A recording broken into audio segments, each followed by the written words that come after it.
actively in.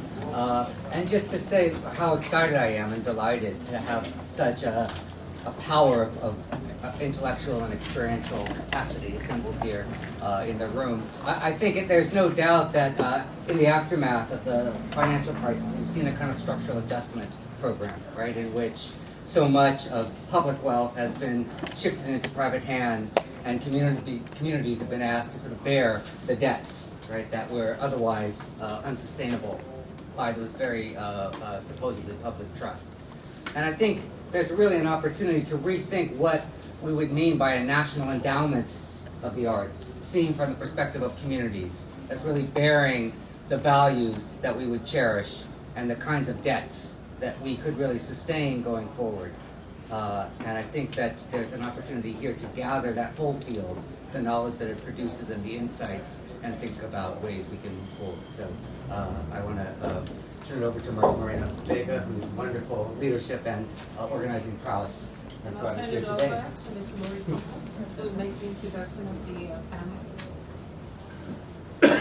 Good morning. My name is Lori Kimball. I'm the founder and the executive director of the Roundtable Museum, and I welcome you all. You have or hopefully most of you did have an opportunity through the email to see the incredible listing of panelists that are going to be with us today. So I won't take an opportunity so much to read their bios other than their name and a brief synopsis of whom they are, but you certainly have an opportunity today to talk with them after the panel today and to get to know one another that are seated around the table as well. Please forgive me at this time if I pronounce your names wrong. Please correct me as we're all getting to know one another. Our first panelist is John R. Kalaki. And most of you got the incredible article that was sent in the email as well today, and we also have some copies, if you didn't, right here, Regrets of a Former Arts Funder. And Mr. Kalaki is the Executive Director of the Flynn Center for the Performing Arts in Burlington, Vermont. So please have an opportunity to meet with him today as well. We also have Susan Kahn. Susan Kahn, and she's the first Associate Dean for the Arts at Yale College. We also have A.B. Spellman, also known as Alfred Bennett Spellman. But we know now. Did I tell on you? Yeah, you did. Alfred. And Mr. Spellman retired from the National Endowment for the Arts after 30 years of service, and we're certainly excited to hear about his experiences at the Expansion Arts Program and the impact that that had across the country. And our discussion facilitator is Ms. Sonia Magnon, PhD, coming to us from California, but now by way of Connecticut. She's the Vice President for Institutional Partnerships and Chief Diversity Officer at Wesleyan University in Connecticut. So I'm very happy that all of our panelists are here to join us. Unfortunately, we were going to have New York State Senator Eric Adams, who was going to join us to talk about member items and the battle in Albany for member items and the importance of community-based legislative funding. As you know, on the federal level, legislative grants or member items or pork, as you say, has been cut on the federal level, and it's also been cut on the state level. And so we're very concerned about its viability on all of those levels, but also the vulnerability of it on the city level of being cut as well. So I want to welcome our panelists. I'm so pleased that you could join us, and I welcome all of you to the table and to the discussion. As we felt that we needed some context to the conversation, and really it was spearheaded by meeting Susan at a conference when she started talking about the development of some of our community-based organizations and how historically some of them formed, which was very revealing because many of them were started by some of the traditional large institutions during the advent of community engagement, right? Let's say in the 70s when multiculturalism and cultural diversity was the term, right? And then at the same time, had synergy will work, John Kalaki's article came up the regrets of a former funder beginning to, for the first time in writing, talk about a dual system of funding, which all of us on the ground feel, know, have experienced, but for the first time we saw someone talking about it overtly. And then we wanted AB at the table because the national voice for communities and community dialogue really dies when expansion arts is cut out of the restructuring of the National Endowment for the Arts. There are no national voices speaking to the issues on the ground. And increasingly now we're seeing that with the new language that funders are using, the movement across the nation was a success because they've engaged the language that we created. Innovation, vibration, art as a place in community, but the guidelines are increasingly so structured that community-based organizations cannot compete to engage these new guidelines that are being developed by funders. And although now there's a new report that just came out, I think it was last week, by Grant Makers for the Arts, that begins to make the case for disproportionate funding between community-based organizations and large institutions.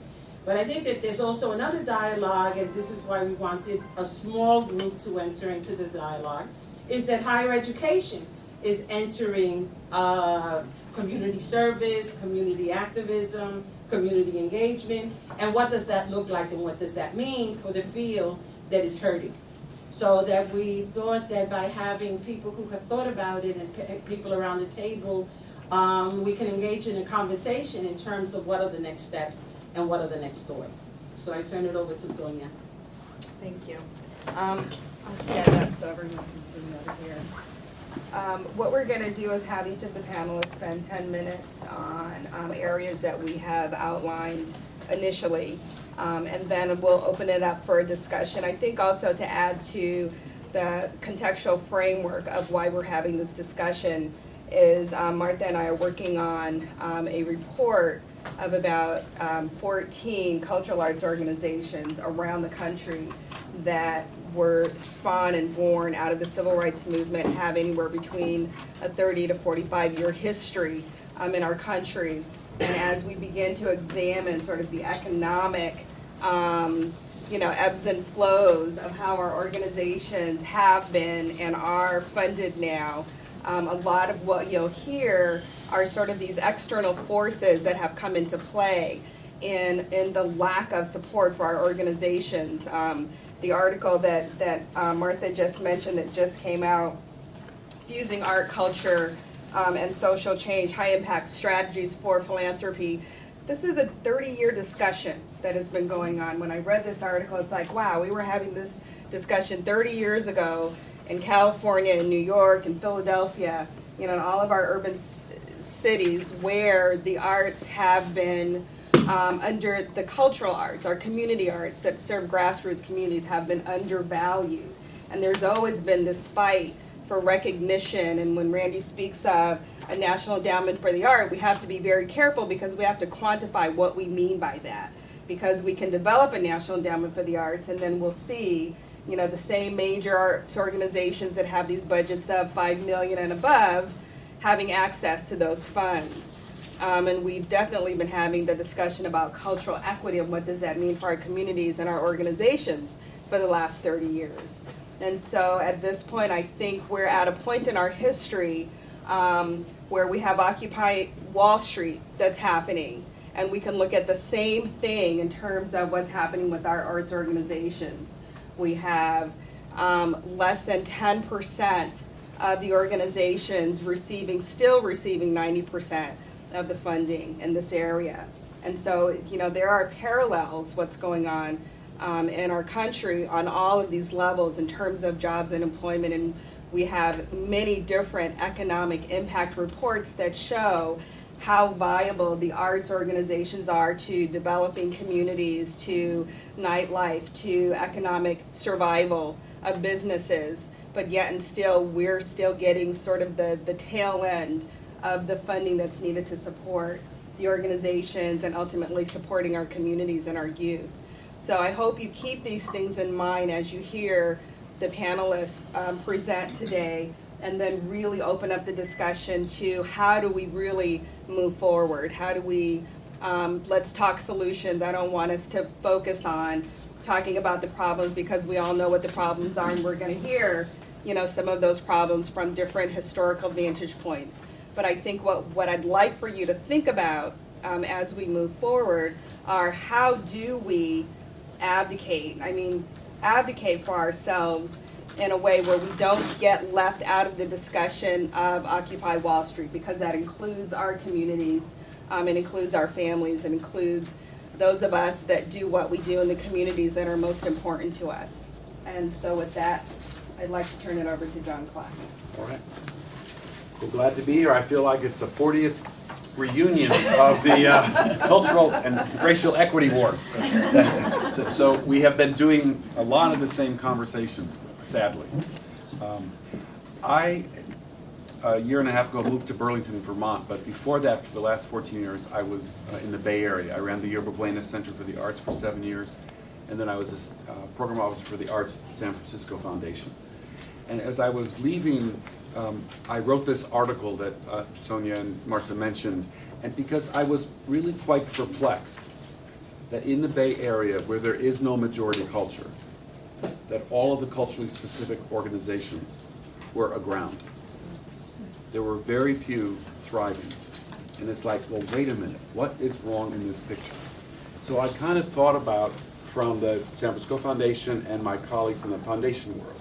Now, the foundation world is very skewed. And, you know, this new report from the National Committee for Responsive Philanthropy that Holly Sidford wrote talks about that 11% of foundation dollars, which is $2.3 billion, goes to arts organizations every year. But 55% of those dollars go to organizations with budgets more than $5 million. 55, and that's 2% of the universe of arts organizations are getting 55% of the foundation dollars. So we know that. In California, Greenlining did a report that if I had hair, the hair would have fallen out in 2006. Because in California, 57% people of color, majority. In California, California foundations were given 11% of their support to organizations led by people of color. 11% in a majority state. Fascinating. National foundations were even worse. They were given 7% of their foundation dollars. So something is amiss with the foundation world. So I started thinking about, well, what is it? I was at the Pew Foundation in Allen City in the 80s, and then at the San Francisco Foundation. And what is it, looking back, what was wrong with the foundation world? And part of it was that people like me in those jobs had no idea how to deal with quality and excellence. So we outsourced it. If it wasn't something we were familiar with, I grew up as a postmodern dancer, so I was familiar with that kind of postmodernism. If I wasn't familiar with it, I would give it to I would re-grant the money to have someone else deal with it. And when I looked at those strategies in some of the foundations, I saw that first, they all worked on doing administrative training and management training. And there wasn't an equal investment in artistic development.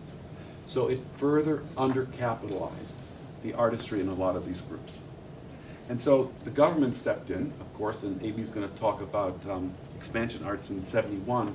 In California, Barbara Lee, when she was a congresswoman, mandated to the California Arts Council in 1985 that there become a multicultural arts department. Now that worked very well, except that it ended in 2003.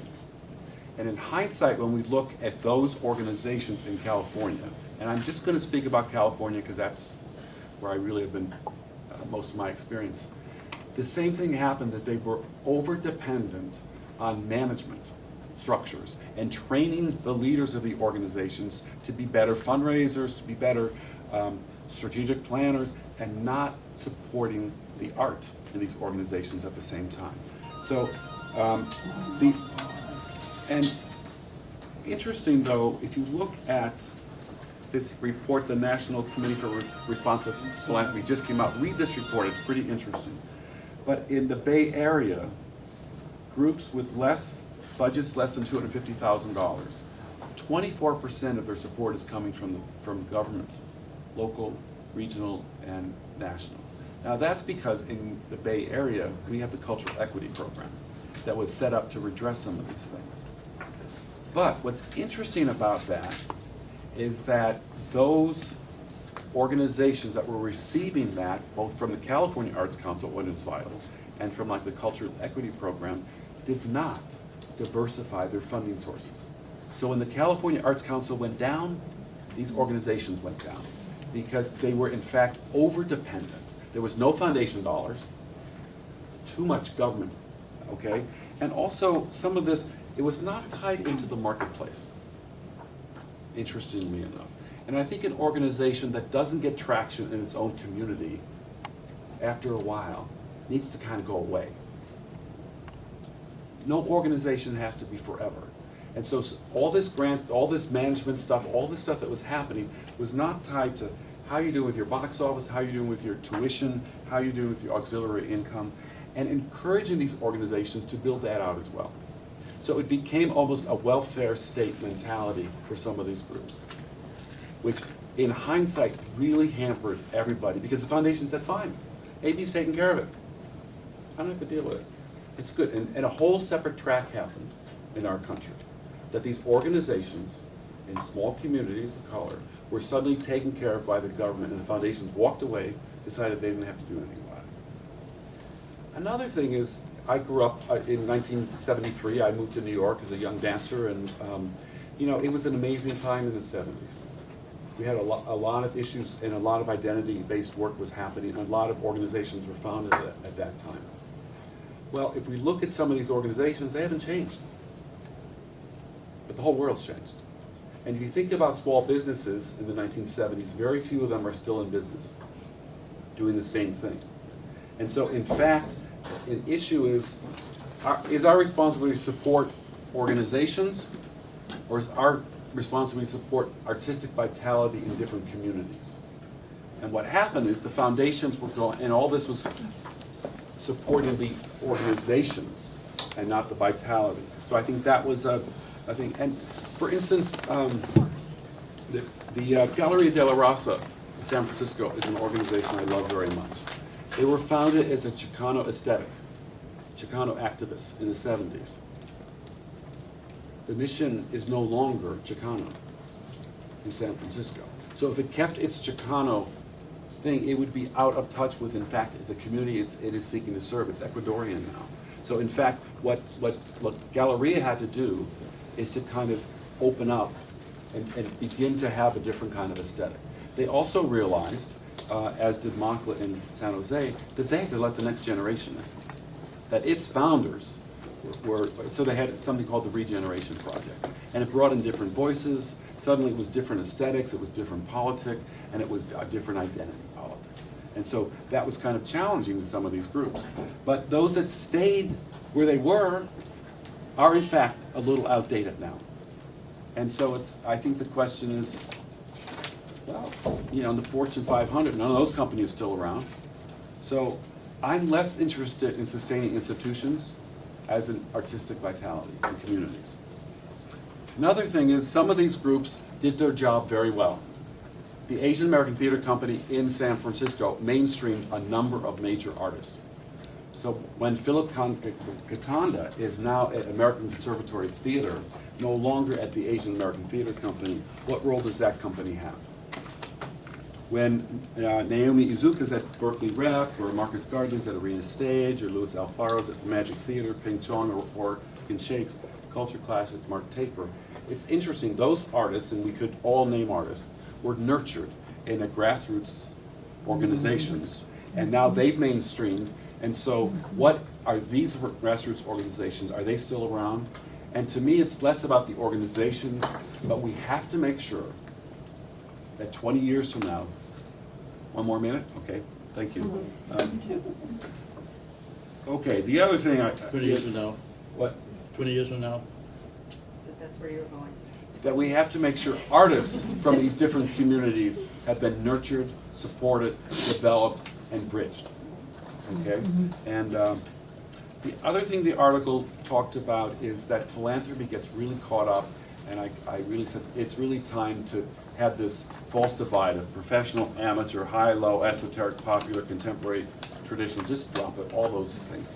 It doesn't matter. It never did matter.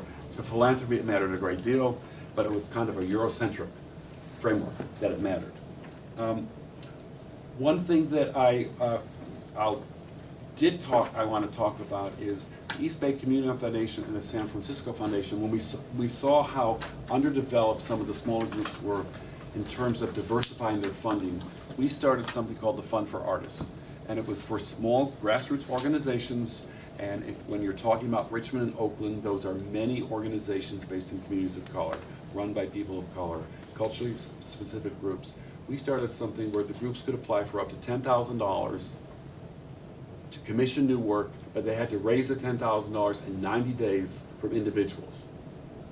So the good news is a lot of money went out, and each group panicked because they said, we've never done this before. And I said, stop waiting for the fucking millionaires. They're not gonna come to West Oakland. You've got to talk about who's in your community. And in fact, churches, synagogues, temples, mosques, zendos, we all give money every week. It's not going to be a problem to operationalize the church ask. And we funded 116 projects, and 3,130 donors gave over $700,000 to these groups. And it was in $5 increments, it was in $50 increments.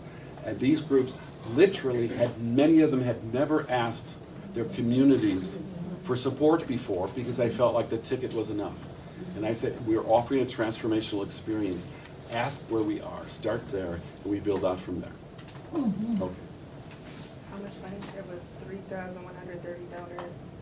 They raised $729,254. Do you have that information on the website or anywhere else we can get? About that? Yeah. Sure, the East Bay Community Foundation, there's a great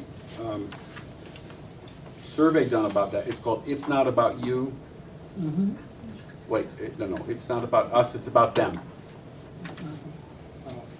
Because the thing, we then surveyed these donors, and we wanted to understand their values and their motivations were very different than high net worth donors. Because these donors gave less than $5,000 a year to philanthropy, and they only wanted to give to small amounts of money that would make a big difference. I can tell you later about it. Great. All right. I'd like to ask that people hold their questions until the other two speakers speak. Susan. Yeah. Hi, everyone. It is kind of like a reunion. Let's see. I'll first start by just telling you where my thinking about this topic began. And March has heard this story before, but he'll indulge me here again. When I was in high school, I went to this progressive place that allowed its high school students to do an independent project during their senior year instead of going to classes. And I thought that was a really cool idea. And my art teacher recommended that I applied for a high school apprenticeship at the Metropolitan Museum of Art.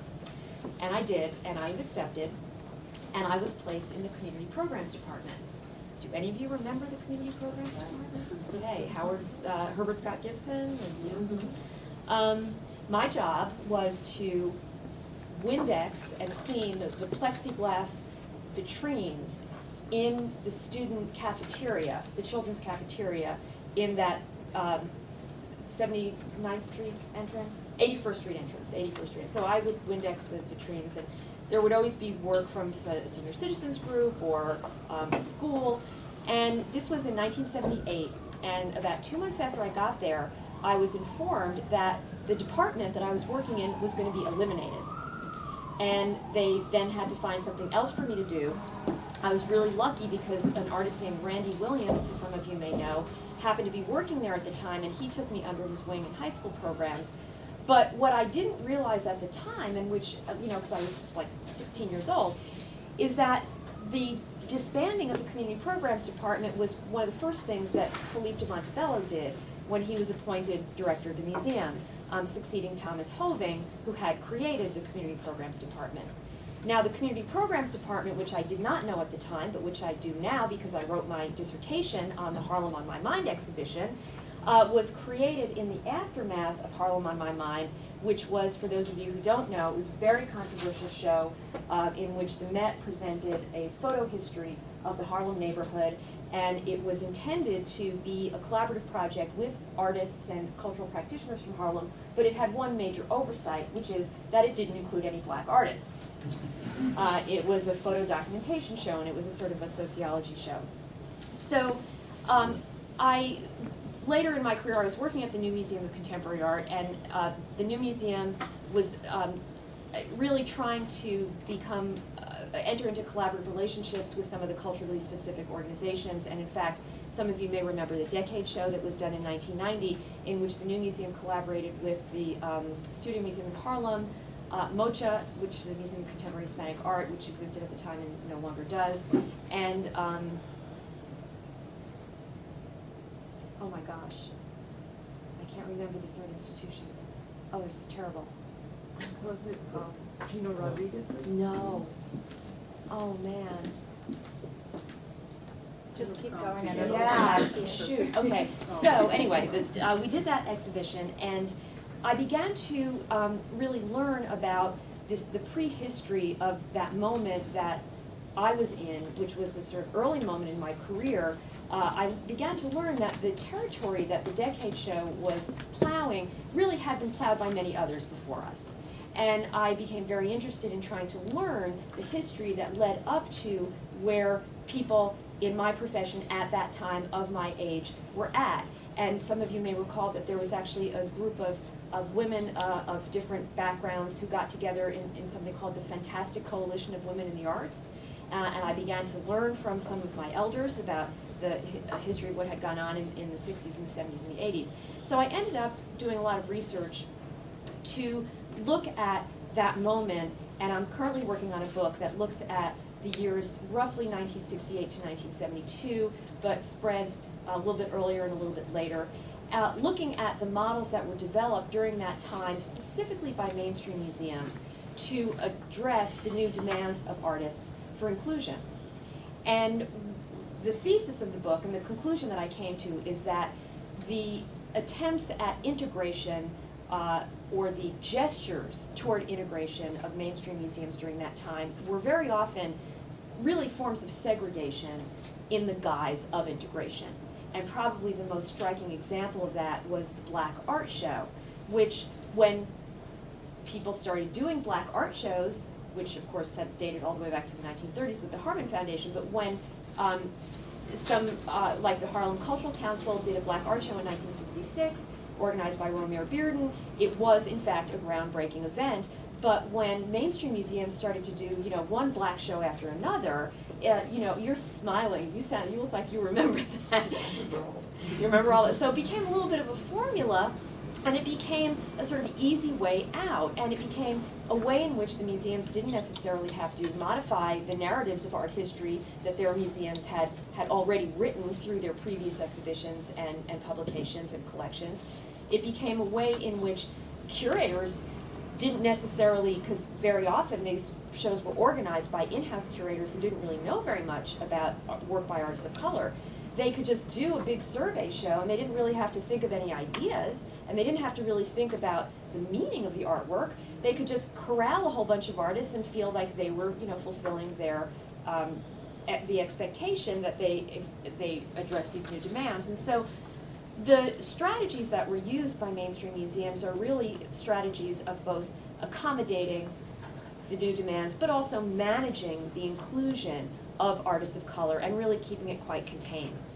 So I was researching this, first I wrote the dissertation on Harlem on My Mind, and then I started working on a book version that looked at a variety of different case studies, some one at the Whitney, some things that happened at MoMA, and I really didn't know how the story would end, because I was afraid that what I was going to end up with was a book that said, oh yes, Eurocentric museums discriminate against artists of color.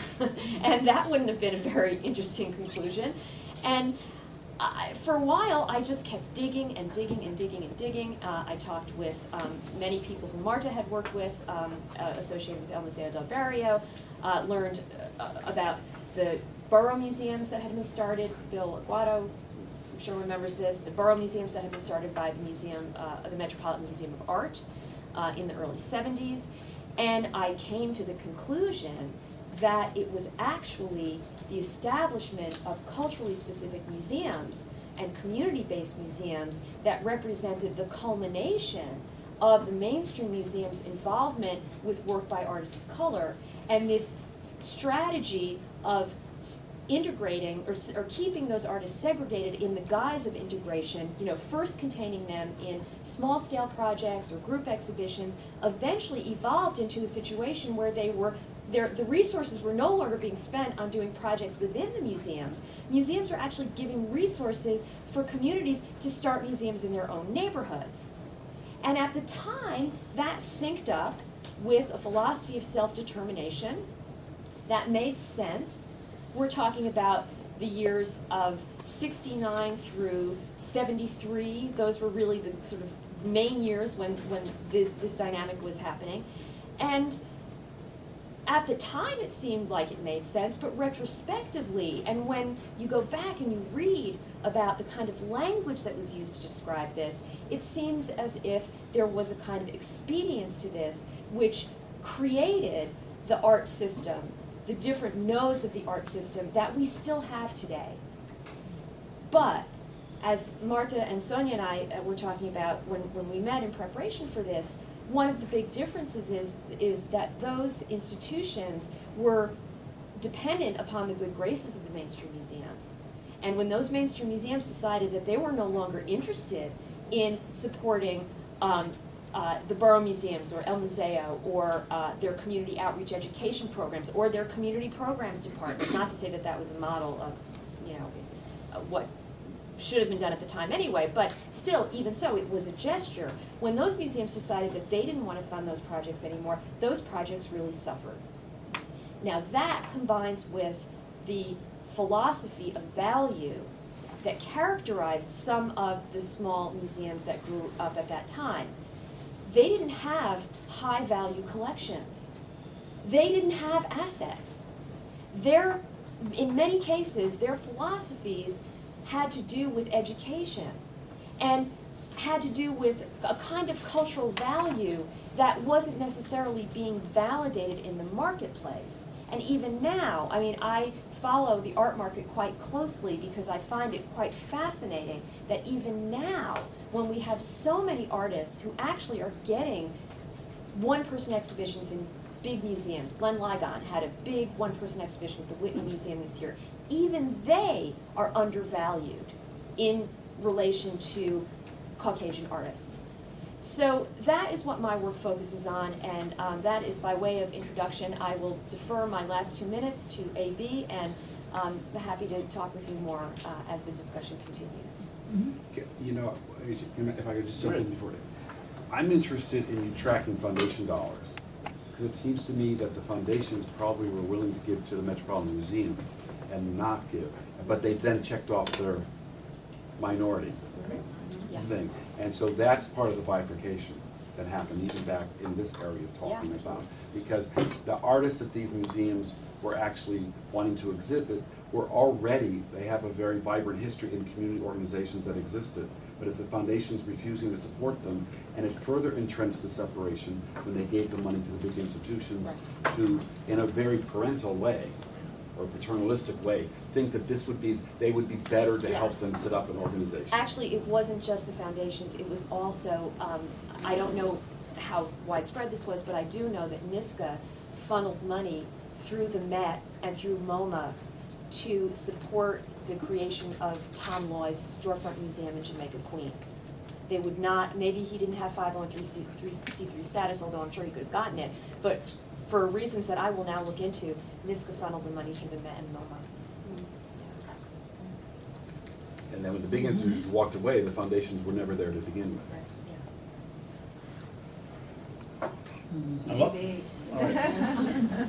This is all very interesting. I'm glad to hear different perspectives being offered, not different perspectives, but formulations that have not been repeated 1,000 times in the past, and actually beginning of proposals that we've not all heard before coming out of it, because as the seniors in the room know, we've had these conversations 1,000 times, and we'll have them again.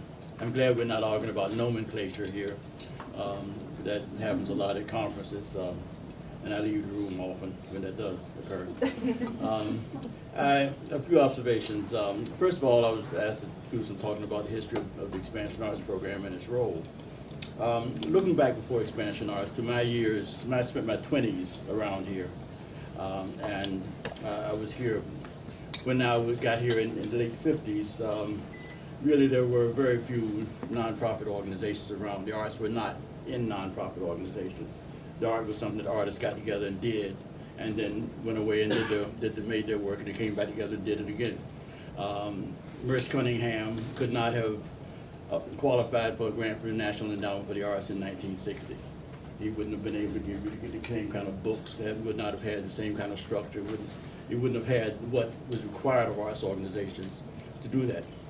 But a couple of things happened at the time during the 50s. One was the rise of a great human rights movement.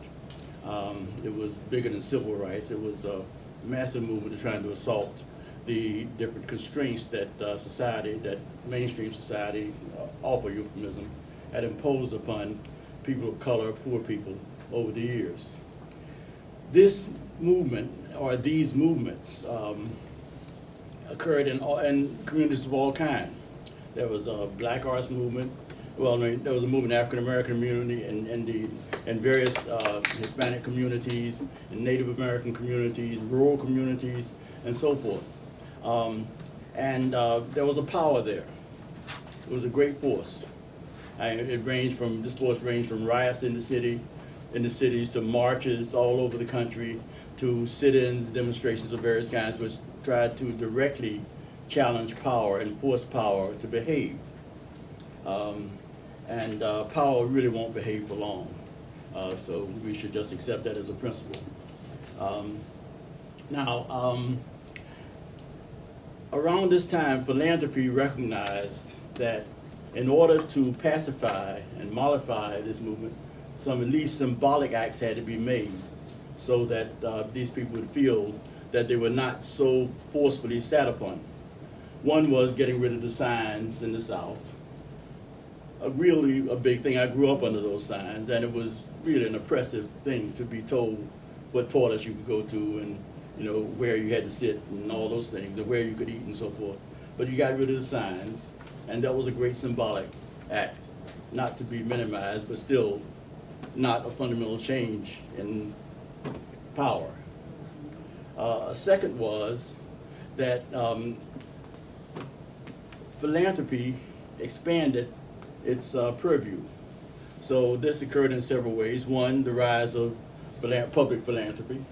NISCA, California Arts Council, but were relatively young institutions. I mean, they came out during this period. They came into existence during this period, and because they were new, there was a lot of flexibility on what they could do and where money would go. Various federal programs, things like the War on Poverty, HARU Act, put money in communities. All of a sudden, again, this is pacification money, but people try to convert it into useful purposes. And so a lot of arts organizations came into existence out of that. Had some leadership in the Rockefeller Foundation. When McGeorge Bundy went to the Ford Foundation, various policies were concerned. They looked to see where in communities you could find the pivot point. The guy at Ford had an idea about jujitsu funding, whereas you would instead of going to institutions to affect communities, you would find the forces in community which could sort of flip things over their shoulder, and you'd fund that. And so funding got to be more like specifically localized into various communities, which meant that reflexively, artists went into 501c3 organizations. Now, again, back around 1960, I remember Kenneth Koch and Frank O'Hara wanted to do this play, The Breast of Tiresias. You remember that one? No, it was an old symbolist play, crazy as hell. But what they did was they got together and they found a space and they put on the play, and then they went back to writing poetry. Well, after that, after this point in the mid '60s, early mid '60s, people started forming 501c3 organizations, which I argue and will argue and get booed out of the room whenever I make this argument among funders, is a trap. And it's a pretty awful trap, but we'll leave that for now. So the 501c3 organizations got to be funded in the communities. There always had been arts in these communities and in communities of color, but they had not so often been organized. I know, speaking specifically of the African American community, there were organizations that came out of the Works Progress Administration that survive today. There were a few of those. The settlement houses were mentioned in Holly's paper, and they were sort of precursors of community arts activity. But you got more and more 501c3 organizations. Artists, in other words, changed their behavior. They stopped aspiring to Broadway, to Hollywood, and started organizing theater companies and communities. Why? Because the word relevance was starting to govern their lives. You had Malcolm X, Martin King, Cesar Chavez, people like this barking at you, and you had to ask yourself, what is the relevance of what you do to what's happening among your people? And it was not an easy question to answer for those of us who had grown up under the artist principle, that the artist's responsibility is to do nothing but serve his or her medium. And so the artists tried to answer that, and in order to answer that effectively, they started organizing these community organizations. And none of them knew anything about administration, knew a thing about it, but they all figured it out and built these organizations. Now, a part of the 501c3 trap is that you aspire to institutionalize yourself. And it becomes like the other kind of institutionalized because it does make you crazy. All of a sudden, you've got to build a board, you've got to build a stable budget, you've got to build a staff that can find and hold money, so that organizations spend a lot of their resources reporting on and finding grants. And so the administrative function of the organization gets to be entirely distorted. All that started occurring gradually out of the 70s, 60s, going into the 70s, because again the 501c3 trap suggests that you've got to get bigger and bigger and bigger. Now, to be sure, some institutions were needed. These were institutions for communities. And to be sure, some institutions were made. And we're very proud of those. But on the other hand, the idea of the work itself being more important than survival of the organization started getting lost. And so the edge starts rounding off among the organizations. You could see it happening year after year after year. Now, again, I don't want to overgeneralize because there's been some real hero warriors among this movement and people who managed never to compromise, and I'd always want to acknowledge such people. But at any rate, expansion arts. Expansion arts was created in response to this movement. It was created out of demand. It was not created out of some emotionary instinct of Nancy Hanks, the first chairman of the National Endowment for the Arts, and a great woman. But it was created because she was jacked up on a trip to California by some artists and who told her, you must do this. And so she did, because she thought it would keep them cool and also that it would expand her political base. So the program was created by Van Tile Whitfield, my predecessor in the Arts Endowment, and his assistant Gordon Braithwaite, both of whom now very sadly deceased, but both very important people who should have statues built for them somewhere. And I followed Van Tile into the job during the Bill administration, Jimmy Carter. And we did the best we could with the program. First of all, we traveled a lot and met a lot of people, And we tried to pull them together into panels, into funding pools, into evaluation teams, into conferences, so that there was communication across cultural lines. And the best coalitions, I think, in America among people of color occurred during this period. And they are better than, I think, in any other political arena, political or social arena. And I think that was probably the most exhilarating term of the program.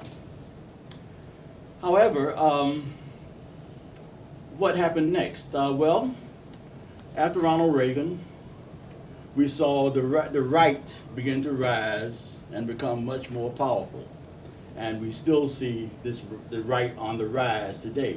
The left seems to have felt like Native Americans did in the early days when they would touch coup with the, with the colonials and then ride off. Well, I've shamed that person, so I've won this battle.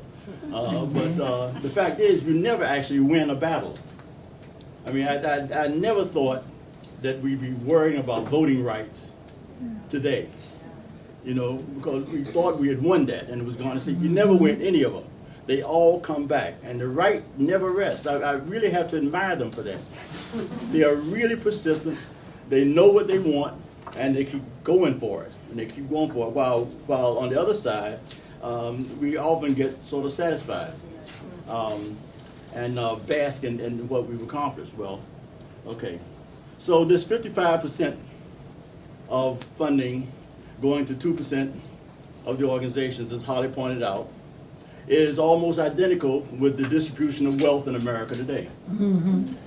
So that the top 0.1% of families in America control 10% of all the wealth, and the top 1% controls 25 to 40%. I see different numbers on that. So this is exemplary of what has happened in the economic structure of the country.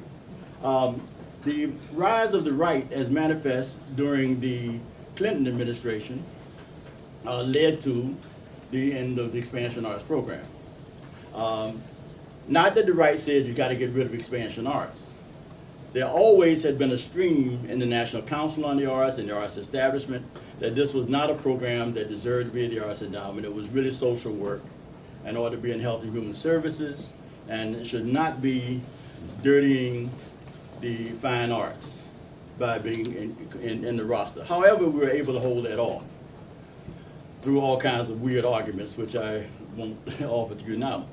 On the other hand, after the as the culture wars waged and the Arts Endowment was seriously threatened with extinction, the compromises that were made to modify them, not specifically addressed to Expansion Arts by any means, but had the result of eliminating the program, because the programs as they were known were done away with, and the Arts Endowment got to be started funding by themes, which sort of pacified the right a bit, but had the result of getting rid of this particular discipline. Now, the idea being that we'll do it all across the agency and not in any one space. Fact is, if you want to do a job, you got to dedicate some resources to that job. You got to put some money and some staff in charge of doing that job, or it doesn't get done. I'm saying that this is an aspect of what the right is currently succeeding in doing, which is neutering government. It's akin to why no one knows what HUD does anymore, why the Department of Education has long given up on insisting on national education standards. All of these conversations, which were seen as basic, simple things, disappear in government funding, as there are very few domestic agencies whose efficacy has not been diminished. The EPA is a real distortion of itself, almost comic distortion of what it was meant to be. They all get, because of this consistent force on the right to get rid of the intervention of government in the function of society. This is very much seen in the regulation wars that led to this last economic collapse. So there is. So then, I think that the result to my mind is that it's about the fight. If you want to get into the national treasury, it's about the fight going on and staying strong. I think John's points are very well taken about the function of organization. There are several different conversations that interrelate, which need to be had, and I fully agree with him. But if you're talking about the way the money is distributed, the fact is, the old quotation from what's the name? The power yields nothing without a demand. Without a counterforce, there will be no change in distribution, because there's this faddism where things come into practice, as my colleague here has pointed out, and then they go out of fashion, and then they go away, and that faddism does no one any good. That's why I'm really glad to see the demonstration starting to yield up again. Okay, so I'll stop there. I think. That's right. Before I open the floor for questions from our collective here, I'd like to pose a question to the panel.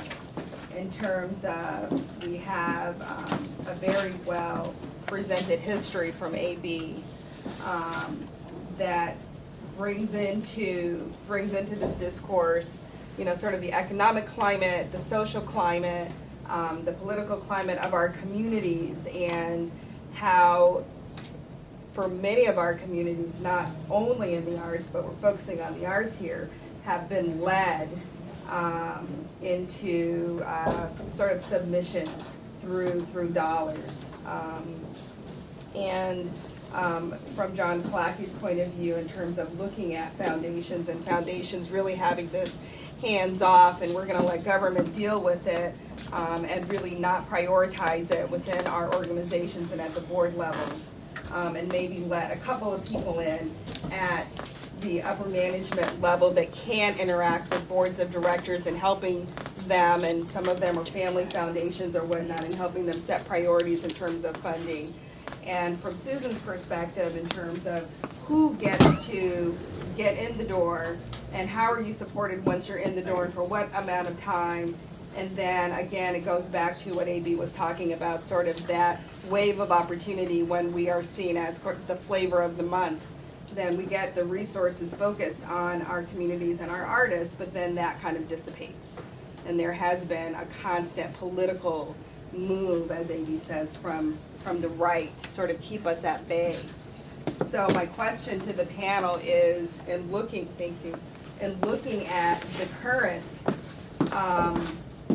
Occupy Wall Street movement that I'm very happy is taking root in many cities across our country, and looking at those issues that are all interrelated and connected in terms of the health and well-being of our communities, jobs, you know, the right to hold on to our houses, you know, that also has to be the right to our cultural identity and our art.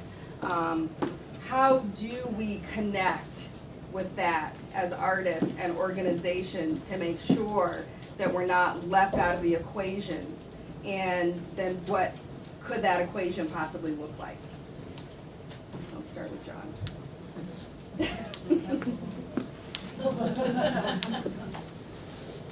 I think artists sometimes make the sorriest ass pieces, political pieces, because they're not cultural citizens.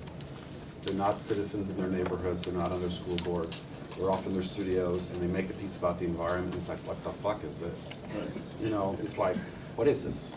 So, I think artists have to be a citizen first, before any of this could happen. And I don't see a lot of artists prominently down on Wall Street, occupying Wall Street. Not now. You know, and we just had Laurie Anderson and she, the Flynn in Burlington, and she was missing tech rehearsal because she was occupying City Hall. Mm-hmm. And I had to joke with her. I said, "Hey, I don't do bail for you, Laurie, you know." But it's like that. She prioritized. She really wanted to be there, and that was really interesting to see. Yeah. And she referenced that from the stage that night. But I think the artists making political work are so politically naive often because they're not really part of the process that it's really stupid work. So we got to get smarter, in my experience. And things like that. Well, I think that there are a couple of things. One is participation, And the participation goes two ways. One, as John pointed out, participating in your community, actually being involved, so you have an eye for something other than your mirror. I think it is crucial. The second is participation in action. This is something I know I often go back and bore people to death talking about the way it was back in the 60s, but actually the one thing that did happen is that the coalition principle was very strong. Yes. People did go to each other's demonstrations. You know, you did support each other, and because you realized it was all one struggle. It was all one conflict. And the art, I think, was probably better informed in a social sense, because it was art that from people who really experienced things that they were writing about and trying to portray. So I don't think that means that it has to be that everybody does social realism or anything like that. I mean, I think that it means that there'll be some actual radical in the artist that has roots somewhere, that you stand somewhere. That's what I think it means. In the 90s, those of us that received National Honor for the Arts money had to sign an anti-obscenity ruling because of the culture wars that had happened. And Oregon Shakes, New York Shakespeare Festival, Elizabeth Streb, and Bela Lewinsky were the four organizations only that said, we don't accept your money. Those were the only ones, I think, if I have my memory right, that said, we don't need your money. And so part of it is that we're all so afraid of pissing off the endowment or the foundation or that we aren't political. It's an almost subliminal effect. I mean, I think people sometimes don't even know how much they've compromised, you know. I knew how much I'd compromised by staying there, but there was a pension involved and I couldn't give it up. Susan? Well, you know, when I think about where cultural institutions get their money from, where they get their support from, they get it from foundation grants, they get it from government grants, they get it from individual donors, they get it from earned revenue. And it might not be a comprehensive list, but that comprises the majority. So when you said that you were anti-501c3, what went through my mind is the reason I'm anti-501c3 is because you're only allowed to have up to 50% of your income from earned revenue. And that means that you are always going to be in a dependent position. Is that still true? Well, I never heard it. I don't know. I've never heard that. It's not true? I've never heard of I it. never heard. I know there's a percentage, I didn't know it was 50. Well, I didn't know I didn't know there was a cap. There's a never heard There of it. is a cap. There is a cap. It was 50 when I was working at the new museum, and because there's a cap on how much you can earn, it means that you're always going to be in a position of dependence. And if you think about the foundation grant and the government grant systems comprising, you know, being very hard to access, being very cumbersome, one of the ways in which larger institutions are able to get money quickly and remain as nimble as they can be is from individual donors. And individual donors who are interested in art tend to be art collectors. They tend to be wealthy people. They tend to be people who really have an investment in, you know, keeping Wall Street afloat. And so the question of how our small organizations fit into this larger economy is vexing, because it's hard to, it's very hard to really figure out, I mean, where are we best positioned in relation to these debates about government subsidy for Wall Street? You know, what are the implications of that if you take it not just one step, but 2 steps or 3 steps down the road? And so I think that this is extremely complicated because of the dependence on the individual donor as well as the government and foundation sources. I'd like to open up the floor for questions or comments. I mean, this is a collective discussion, so we're all experts in the room because we all have our stories to tell and our experiences to share. Sonia, what I thought before we open it up, if everybody can identify themselves, just Okay. say their name and their organization, no speeches. No Just so that speeches. people know who they're talking to. Okay, you have the first question. Let's start with name and organization. Wanda Positive Community Voices Heard. Lisa Van Brackle, Upper Manhattan Empowerment Zone. Cynthia Lee, formerly Museum of Chinese in America. Melissa Rackwood, NYU, formerly New York State Council on the Arts. Jackie Woods, Skylight Gallery, Bedford Stuyvesant Restoration Corporation. Tiffany Bradley, Fractured Atlas. Fran Smythe, Arts and Business Council of New York. Stewart Post, Brooklyn Community Foundation. Carrie McCarthy, New York Community Trust. Fatima Cafele, LIU Brooklyn. Dorothy Thipton, Third World Newsroom. Amina Yoba, the Upper Manhattan Empowerment Zone. Marta Moreno Vega, Caribbean Cultural Center at NYU. Melody Capote, Caribbean Cultural Center in Aspen Institute. Shay Baraka, Dwyer Cultural Center and the Will Sing Artist Collective. Laura Jackson, artist. Thank you, Martin. I'm Verdery Roosevelt, now with the Upper Manhattan Empowerment Zone, formerly with Ballet Hispanico. Robert Lee, Asian American Art Center. Kalia Brooks, Museum of Contemporary African Diasporan Arts, and also NYU. Lily Burns, artist, educator, Marymount Manhattan College. It's Martina Bertrand from the Caribbean Cultural Center of the Diaspora. Alan Edmonds, Brandywine Workshop, Philadelphia. Lauren Cumbo, Executive Director of Colorado Museum. B.E. Noel, Noel Art Liaison. Naima Oyo, M&T Bank, and board chair, Ipatata Cultural Arts Academy. Bill Aguado, formerly of the Bronx Council on the Arts, and now with Women's Housing and Economic Development Corporation. Diane Frere, I'm the founder and director of American Indian Artists Incorporated, also known as MRIN. Pam Green, Executive Director of Eastwood Heritage Center, Brooklyn. Karen Huang, Brooklyn College, formerly Asian American Arts Center. Tasha Katerinopolis, Arts, Politics, and Vice Student. Lindsay Hayes, NYU. Tina Romini, Arts Politics, Manira Capra, Visual Arts Administration at NYU. Thank you. And comment or question? Okay, so I'm still working this question out, but I think all of you guys have touched in different ways on the way in which artists, individual artists, have been de-empowered. You know, whether it's that they had to be aspired to be institutionalized through the 501c3 system, or they're dealing with a lack of knowledge about their culturally specific art forms, or you know, they're dealing with a level of a cultural, you know, a majority culture institution before they get funding. So I'm wondering if you see a way for individual artists to reclaim their empowerment, whether it's educating funders about what their art is, or you know, how you see that, whether it's advocating with individual collectors so that an African American artist isn't less valued than, you know, a Caucasian artist.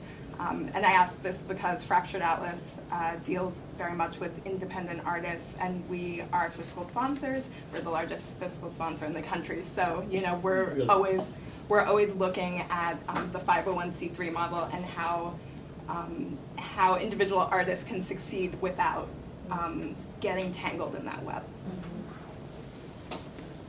You're talking primarily about visual artists? I'm talking about any type of artist who, you know, wants to make a career out of being an artist without getting trapped.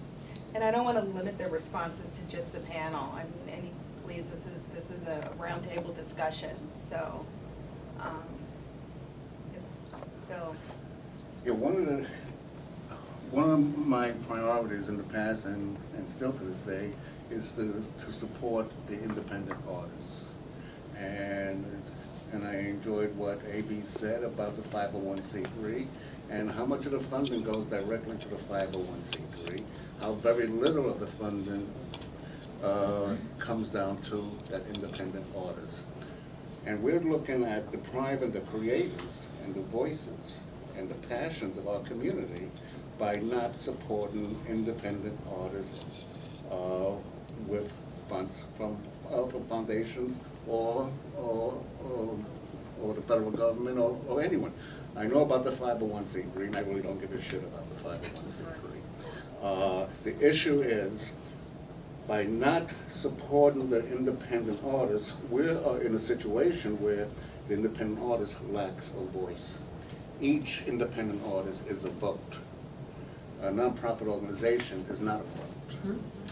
When we created the Urban Artists Initiative, the first grants program for artists of color in New York City, it was an amazing experience for us. First of all, they told us, you're not gonna get anyone to apply. Over 1,000 applied. And it was, but like, issues began to arise out of that grants program. And most notably, are the class issues between artists. Class issues in that whether it's their economic status, or whether they were trained in a conservatory or college, they built their networks, they were taught to apply. Whereas the vast majority of artists of color are self-taught, taught by their parents, taught in communities, and have not been exposed, nor do they feel comfortable to apply for direct support. What we also found with these artists is that the face of the funder is not necessarily the same face as the artist. So as well as some of the organizations like New York Foundation for the Arts support the arts, it's not the face of this larger community. The other part of it is, again, looking at the class issue, the training that one has received, all the panels that adjudicate the submissions of independent artists come from this class. So there is no voice on this panel that reflects the values and priorities of the artist who is self-taught, the artist who and by and large, the vast majority reflects the issues, the voices of our community. And I might add, have substantial quality about them. But we don't have anyone that is their voice on a panel, or nor do we have anyone that would encourage direct financial support of artists. The last program I did before I retired was a grants program for organizations 100,000 and under, and artists. Well, the most sophisticated applications came from the artists. They weren't concerned about keeping their doors open, they were concerned about creating. So the max, most of the 10 of the grants were at 5,000, which is a sizable grant. It was the max. And they went to the independent artists. We're missing the boat in not providing venues of support for the independent artists. Fracture Atlas, I know, does a great job with health insurance and so many other issues, but it has to get back to our community. So what AB said about you have to live in your community. I had my staff join boards, not arts boards, but community planning boards, economic development boards, local precinct advisory groups, so that our voice of the arts is heard on their level, and they're seen, and we are seen as individuals who care about our community. So they have to respect who I am in that group. Unless we begin organizing the independent artists, we're going to have these problems with funding, and the issues that were 30 years old will be 60 years old before we know it. And John and A.B. and Susan will be in the panel 30 years from now. Let me dive in a second. Leveraging Investment in Creativity did a study, and 75% of all fellowships to all artists in all disciplines is under $10,000. 2/3 of all fellowships to all artists in all disciplines in this country is less than $5,000. And 50% of all fellowships to all artists in all disciplines in this country is under $2,000. So we do have a problem. Artists are devalued. When the National Honor for the Arts stopped giving fellowships to individual artists, except in jazz and folk arts, I think, in 1995. Those are honorifics. Yeah. That had a huge impact. It swept into the states, and the corporate, everybody stepped out of individual artists and went back to supporting the institution. So I think there's a problem there. When the East Bay Community Foundation and the San Francisco Foundation did this fund for artists, It was organizations and artists could apply, 10,000 up to 10,000, and that was the commissioning fee for the artist. Then the match could be for the organization for its cost to produce that artist. But we got a lot of pushback from the organizations. It's like, that's a lot of money to give to an artist. It's like, is it really a lot of money to give an artist to create a new work? $10,000? Then, you know, really, really, when they don't get a salary. So I think it's a matter of we all have to start reprioritizing all that, and it's shocking how little. We surveyed 1,000 artists in the Bay Area, and 2/3 of those artists were earning less than $7,000 a year from their art practice in the Bay Area, one of the most expensive places to live. And it's Susan and then Nicole, right? Noel. I still come back to the question of to what extent are we talking about trying to succeed within the existing structures, and to what extent are we talking about trying to change the existing structures? And what, do we have a shared agenda? You know, is the issue of government regulation so vital and so much at the center that that should be the main focus of our activism? I think that one of the problems is that, well, okay, so I work at Yale now, and I have seen the power of networking. All you need to do, turn the camera off. I mean, really, if you go to Yale, you are automatically entered into a power network that is beyond anything I've ever seen in my life. And how does that power network work? Well, it's kind of a barter system. You know, somebody has a business and they can give Yale students internships, and another person has, you know, a house in some exotic country, and they can, you know, provide travel opportunity, and, you know, people just give because they have a lot to give. They have a lot of resources, and the students make use of those resources.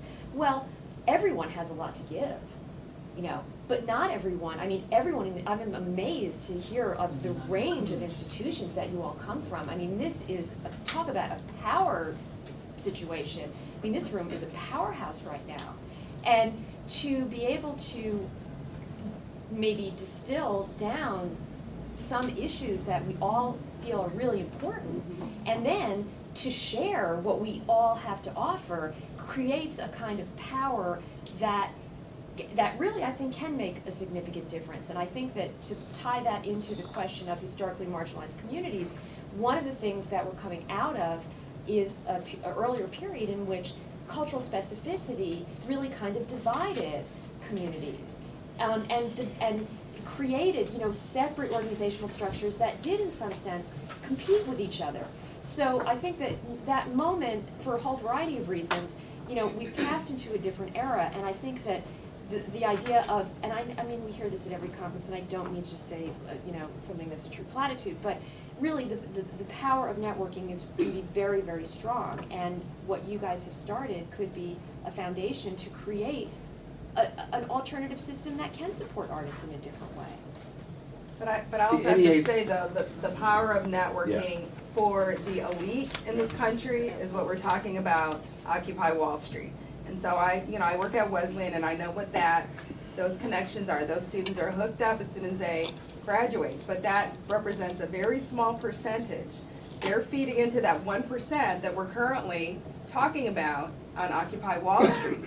And so I think what this discussion is about is, let's look at the communities, let's look at our artists that have not gone through those elite structures that really assimilate you into that paradigm. But what I'm talking about is And so you have that very little students that are coming out of those art programs from these elitist institutions, and that's what we started with the conversation, that are actually going back into the communities from which they came. Because it's a whole process of assimilation and acculturation in higher ed, where you are aspiring for something other than where you came from. Now, the flip side to that is when I look at these international students, that they come, and they're coming with the specific purpose of, you know, getting the education and learning how to then go back to their countries and do what they do in their communities. But we're not necessarily seeing our youth that are coming out of inner city, urban communities doing that. And so I just wanted to, yes, it's absolutely a serious networking, but it's an elitist structure and it's very, very limited to certain people. But I'm talking about networking amongst these organizations too. I'm talking about capitalizing on the power of the synergy, and again, I don't mean to be spouting platitudes, but I really do believe that the synergies that can be created by having a broad, diverse group of people like this who have, amazing intellectual and cultural and spiritual resources, it also is meaningful. Noelle, and then Wanda, and then Jackie, and then, So my question is so basic, and that is, you Just talk- speak louder, please. I said, my question or comment for the table is so basic, so fundamental, in that I'm hearing expressions, our cultural identity, you talked about distilled power, you talk about our community, and I would just really like, as we go further, for someone to tell me who is our. And I ask that because I want, in the 21st century, I think of my own family.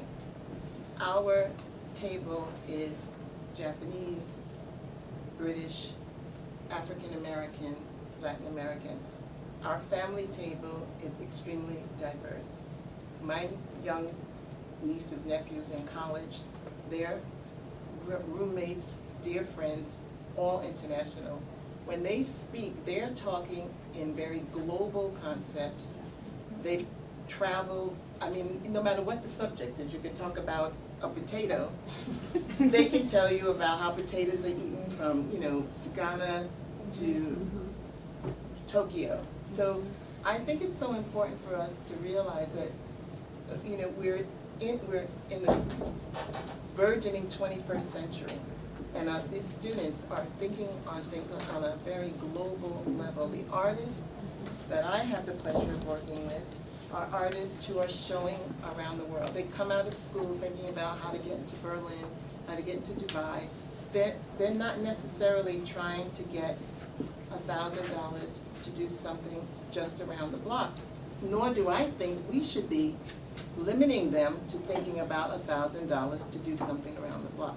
So I would just like, if we could perhaps talk about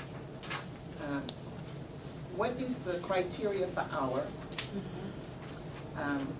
either culturally or our, and when we speak about community, so that I know that we're all talking about the same thing. Well, when I see the statistics that $2.3 million in foundation dollars are given out to the arts, and that 55% goes to 2% of those arts organizations, I want to say it's not your dollars. Those are tax-protected dollars, and those boards are controlling them to support themselves and things they're familiar with. And when only 10% benefits underserved communities, I would say drop the nonprofits' tax-protected status of these foundations then, because they are not doing what in fact they're set up to do. So I would say versus it's not about mine, it's about ours now. And I think that the grant making has now got to be through a racial and cultural equity lens. Through a racial and cultural equity lens. And so New York Community Foundation, who is here, its grant making should actually reflect its community. And if it doesn't reflect its racial and ethnic communities, then it's not doing its job. And I would say the Ford Foundation needs to do the same thing. But The John- Wallace Foundation, all of these, and that means it's a huge shift now. And I'm not talking about anyone, because I don't know your portfolio, but even in San Francisco, when you look at this, greenlining scared the shit out of the foundations in California when they put these numbers out and they said, okay, now we're going to require that all foundations list the diversity of their boards and their staffs. The foundations put up $30 million to do capacity building grants in communities of color so that law was stopped. Because they do not want to change. I hear you. And so to me, it's like, it is wrong. It is wrong. The disparity is very great, Yeah. and I understand the So disparity, but that's- I'm saying that in order for that 90% to demand their funds, they have to see themselves as a united force. Yes. And what is the it that is going to unite if we keep saying, it was so much for the Asians, so much for the Latin Americans, so much for the African Americans, there's so many constituents, sub-constituents that are therefore vying for the same dollars. Until we either create a larger hour so that we can come together and demand our funds. But see, here's the interesting thing. In California, those are now the majority voices. They're no longer disparate, separate minority communities. The white voice is now the minority voice. It might be minority, but it's not the least No. power. Exactly. So I think we have to now change the power dynamic and just say it must reflect, your grant dollars must reflect who lives there. Heinz Foundation But just John, started, let me tell you, a good example. Heinz Foundation is trying to address some of these issues, and they have a great program officer there. And in Pittsburgh, where they're based, it's 25% African American. So they've just created a new thing, just started this year, it's called Advancing Black Arts.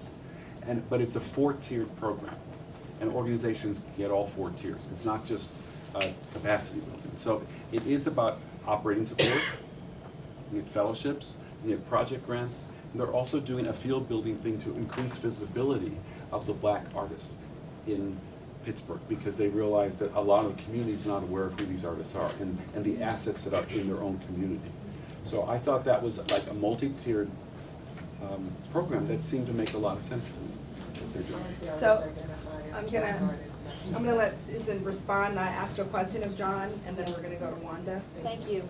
I mean, I think that what you're saying philosophically makes sense, but on a pragmatic level, when you say, you know, these organizations should be funding in a way that reflects their, where they live, well, how do you define where they live? I think what Noelle is saying is that the city you live in? Is it the state you live in? Is it the country you live in? Is it the world you live in? Are you somebody who goes back and forth? My husband is German. We go back and forth to Germany all the time. What is my community? I mean, my in-laws live in Germany. So that's what I think that I don't want to put words in your mouth, but I think that that's a question that really needs to be It's that thought root through. wings things. I mean, we're rooted, some people are rooted in a community. Yeah. But they necessarily, their work may not even be about, they may live in a place and their work is about something else. I mean, it's just. It's global. It's a really complex world, people. I mean, and we shouldn't delude ourselves and think that we can reduce it down to a few words or a few issues. I mean, so there is that yes, and there's also the but. I mean, the fact of the matter is, this is still a pretty segregated country, even as global as technology has made it. And on the ground, it's still a pretty segregated country. And there are things like neighborhoods and communities that have culture and need culture, that is to say, cultural workers. So those things can be addressed specifically. But it doesn't answer all the questions of identity or youth or how technology affects the movement of ideas and of art around the world. I mean, so that's another discussion. There are a lot of different fronts that have to be addressed to make a change, because my brother-in-law, the mad physicist, tells me that the failure of post-Newtonian physics was to try to put phenomena into discrete categories and discuss them independent of other categories. And you found out that all your little boxes leaked. So please, don't. I mean, I think we should get as specific as we can on specific points, but we shouldn't think that any one approach or any one vocabulary is going to address all the concerns. Wanda. Yeah, And then I down just there. want to make a few comments real quick. I appreciate the panel and all the information you gave. But if you look in this room, and the young lady over here mentioned that who are the we's and the us's, and I liked you said that it's not about us, but it's about them. The right wing is always going to be disconnected to the mainstream, which is the community. Community Voices Heard is a nonprofit organization that deals with the fight for low-income families based on housing, education, jobs, welfare, social issues, but we also educate on policies. We educate on necessities and the issues that are going across the country. What we found was that united we stand, divided we fall. The right wing is always going to do the divide and conquer syndrome to make us look like we're not on the same page. Wall Street's issues is no different from the last few years that we've been fighting on all Wall Street, Albany, California, out to Washington, and the issues are the same. We are all the same people. We go to the bathroom the same, the food goes through the same lungs, and we are a family. Each and every one of us are different cultures, yet we have compassion for each one's issues, but they are the same. Now, you mentioned the monies. Here we go again. We are taxpayers. We spend more money than the 1%. We give more to our communities. Coming up in the 50s and the 60s, there were nothing but programs that gave even teachers who never made it in the entertainment industry. They eventually became teachers, community outreach people. They nurtured entertainers. Where's the money coming from? Once again, we giving our children money to go to the movies, to buy stuff for entertainers, singers, actors, musicians, and where are they when we need their monies? Asking about foundations. Foundation monies were given when they came into our communities because artists remember where they came from. If we looked at Lena Horne, Paul Robeson, all the different great entertainers of different cultures, they remembered to look back to where they came from and to help lift up. Now we have a selfish generation where, no, you said that, are they citizens?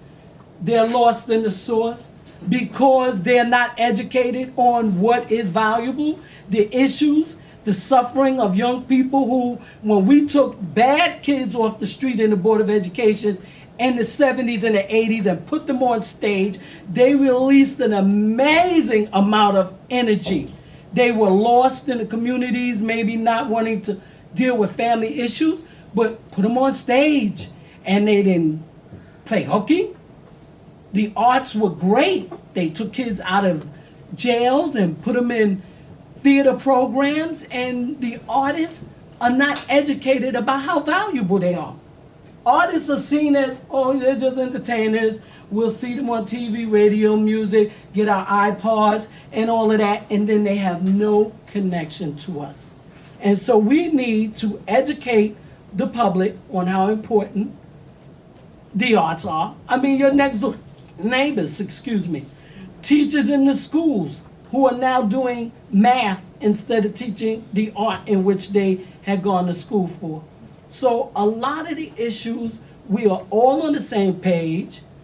They want us, the rights, to think that all the work that you people have done all the years that allowed me to use my arts and have parents take their kids to programs where you didn't have to spend $70, $80, $90 to go see a play are not important, that they don't exist. And so this is where we need to stay together, united as a front. Okay, it's a movement now.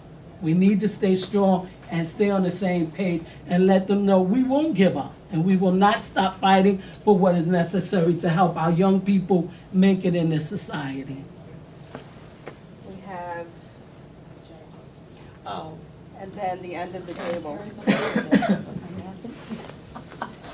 I was just reflecting. My comment segues with the person who just spoke. But you always have to get back to one of the things that keeps me going every day is, Adam Clayton Powell said, "What's in your hand? What's in your hand? Whatever you have in your hand is the thing that's going to count. Your hand might be different from my hand, but I would hope at the end of this session that there would be some agreement around some principles that bring us all together.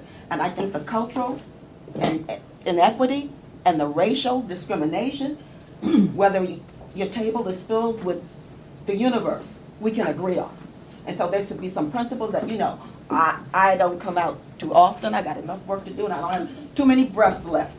But I'm hoping that we're going someplace with a coalition to change the rules and the regulation. I'm not interested in trying to change 501c3s or dismantle the Ford Foundation, you know, or, you know, because we have been engaged in this exercise for 40 years now, AB, and we were grateful to have you, really, and your support. Got me to go to Harvard for a little bit. But at any rate, we want to come back. I mean, we want to leave here with us, you know, thinking about a set of principles that we can unite around, and we want to change not the 501c3s and not the Ford Foundation, but the rules and regulations that guide funding. That's something, you know, I think we can get on board with. We have 40 teaching artists at Restoration. Not a one of them can serve on a board. Because they got 16 jobs, honey. You know, we're not their only job. They're out, you know, keeping themselves together. So I don't want to be dismissive, but I do think we need to, like, be careful, you know, about some of these conjectures that no longer apply in terms of the artists that we typically work with and employ. We're not their only place of employment. Okay, and I just did a drill, and I mean, we do, because we're a nonprofit and a community development corporation, which can be both a blessing and a curse. I just did a drill in terms of getting signatures for the community service block grant money. And the artist got the most signatures. Does anybody even know what the community service block grant money is about? Probably not in this room, but it's very important funding. And we did a mobilization because we're concerned about issues, and we're working on the ground already in terms of reorganizing our community. But that's what we have in our hand. But I would be willing to come together in an effort that's about changing rules and regulations in terms of funding, you know, and cultural inequity and racial discrimination, because it's so apparent. And spiritually, I'm on Wall Street every day. I just love my progressive young white people. Yes. I wanted to bring it back to something that John mentioned about ask where you are. I recently decided that monthly I would give money to an arts organization. And it took me almost 3 weeks to figure out where I put the money. And a big part of it was because a lot of organizations are not able to communicate their value in a way that makes it viable for people in their local, like hyper-local, like 3-block radius. They're unable to communicate their value to their local community. And I wanted to point out a couple of things. I've had the pleasure of working with Weeksville, and I really like the way that they use artists who actually live, they can walk to Weeksville and perform. That means that brings in people who may or may not have ever been there before to be able to have that experience with people that they already know. You know, somebody who invites them to the table, people who've invited to the table before, and say, hey, join me at this new table. I feel like, you know, as much as we talk about funding and things like that, we don't make the ask good enough. We don't make the ask in a way that makes it makes the person want to reach into their pocket, and then we devalue ourselves, and to the point where we don't even put any money to make our marketing something that's interesting to the young people and interesting to that global voice. So as much as I think that, you know, much of the discussion is good, I really think some real care needs to be put into thinking about how we communicate our value. Whatever you feel your value is, whatever your unique voice is, and sometimes you kind of need a consultant, you need a professional, sometimes you have to put money into doing that. The other thing I want to point out, and Lori, I know you worked on a partnership over the summer, I forgot the name of it, but it brought a bunch of different organizations together, and you guys had a whole marketing campaign. Soul of Brooklyn. It required everybody who was a part of that to communicate the same thing at the same time. So you weren't just hearing it from Lori and Mokata, you also hear it from Weeksville, you also hear it from LA and Brooklyn, you heard it from other organizations, so it was the same message. And the marketing was fresh, there was video, there was social media campaign. I mean, if we talk about coming together, that has to be a part of it. The look and feel has to be fresh, has to be funky, has to be young, I'm sorry. That's all I have to say. This one, I'm going to give you the floor for a second. I know that there's community trust fund. Yeah, That I really would yes. like to respond. Yes. Because, since John called me out there. Just so in the room. It's your peers I'm talking about as well. Well, that may be, because New York Community, I mean, there's a reason why I'm here. We have a lot of grantees in the room. New York Community Trust is absolutely committed to supporting small and mid-sized organizations, that cultural organizations that reflect the diversity of the international city in which we live and work, and not just in Manhattan, but in all 5 boroughs. At this point, I want to give a shout out to Staten Island, who doesn't get as much respect as they should get. So, that said, we have a fund that provides artist fellowships and has for 20 years to artists of color. I'm pleased to say that Lynn Nottage, we were just talking about a minute ago, Pulitzer Prize winning, Tony Award winning, was a Van Leer Fellow when she was under the age of 30, Katori Hall.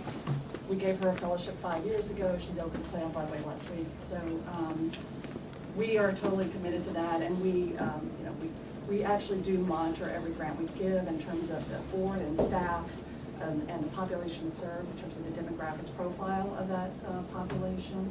And we've actually been trying to get and have the cultural data project that Pew has been running out of Philadelphia. It's a nationwide tracking program. It's been in New York State for 2 years. They haven't been coding the organizations in terms of the demographic profile of them, and that is something that I think is going to be changing.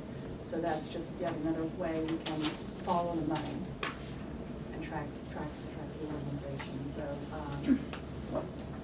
that's my little commercial. I thank you for your time. But would you say that you could say your grant dollars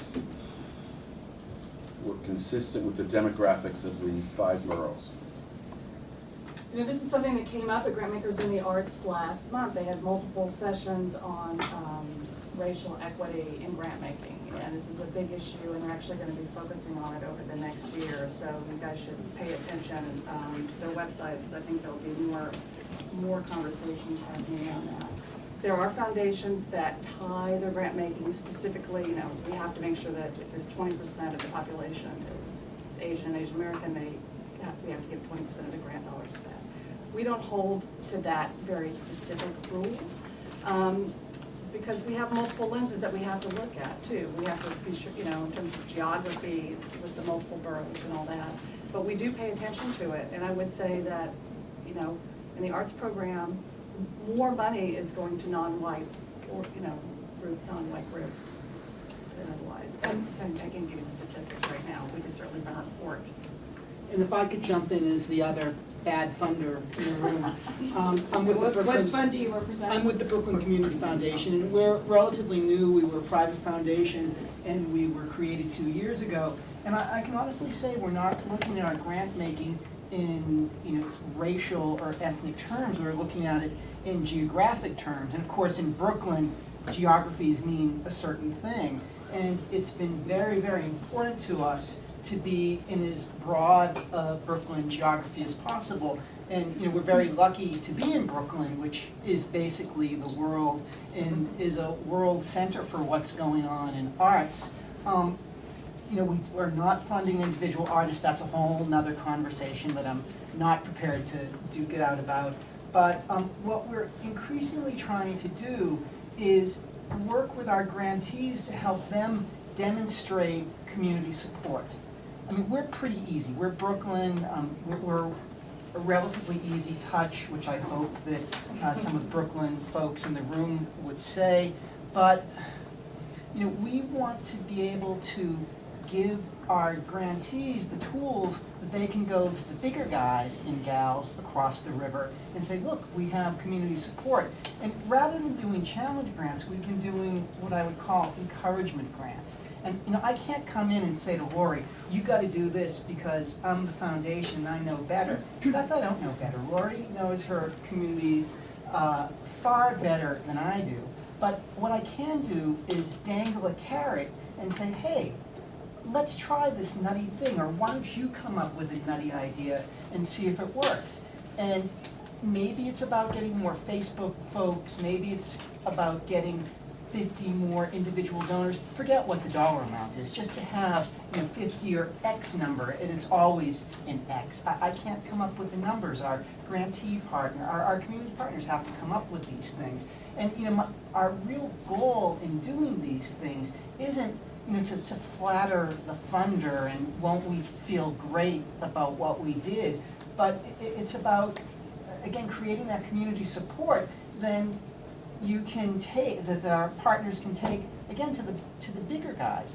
And frankly, from a purely mercenary standpoint, this is one thing that we can do as a brand-new community foundation on the block to demonstrate our value to the Brooklyn community apart from that check that we're writing. Because we firmly believe that anybody can be a philanthropist, whether it's my $1 million or your $25 or $50 or $1,000. It's all important. And of course, naively, we want to think that if everybody of all 2.5 million Brooklynites gave the Brooklyn Community Foundation $5, then we could do all of the grants we wanted to do. Now, of course, that's not going to happen anytime soon, but again, we can be naive, and we can also naively believe that our partners can dig a little bit deeper into their communities, and their communities are really looking for an opportunity to support them in a different way. And again, as you were talking about the East Bay initiative, just haven't been asked. And I'm not attacking community foundations. I've worked with them, but I would say, what are the demographics of Brooklyn right now? Oh boy, What? Mostly people of color.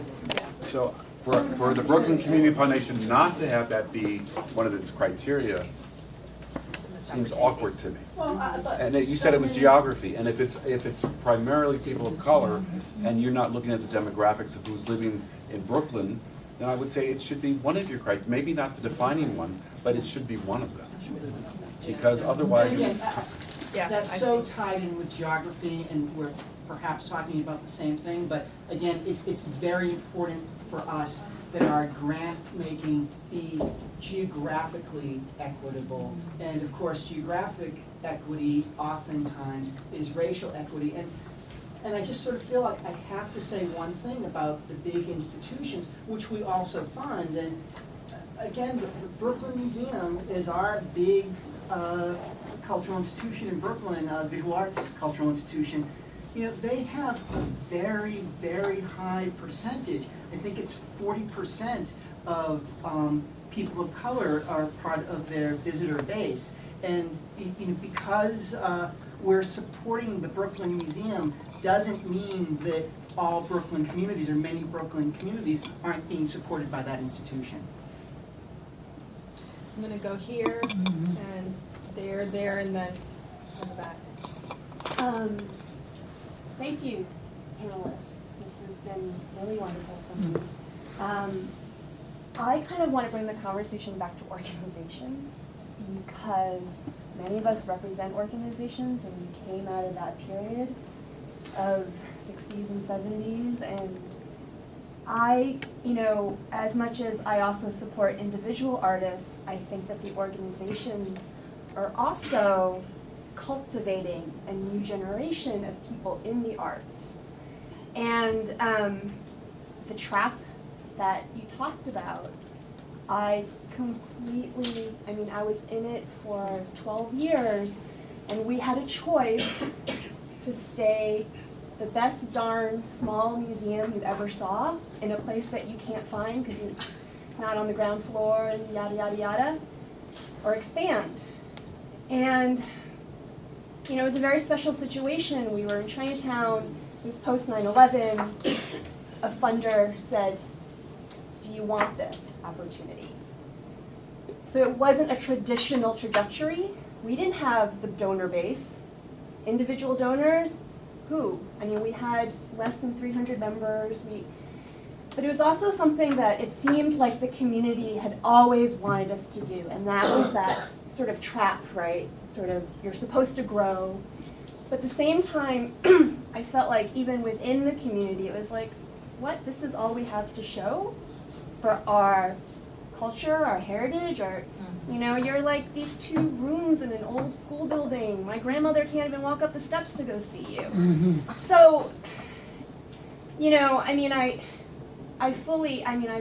this is so illuminating for me to understand this history and the politics behind it, not just the racial politics, but the economic politics. And, but my question is now today, where we all are 30, 40 years later, and we're kind of you know, when we talk about coalitions, that's not so easy because you're working 16-hour days, and the last thing you have is marketing money to market well your mission. And our missions are changing. I feel like this is what Noelle was talking about, you know, as a cultural specific institution, what does that mean?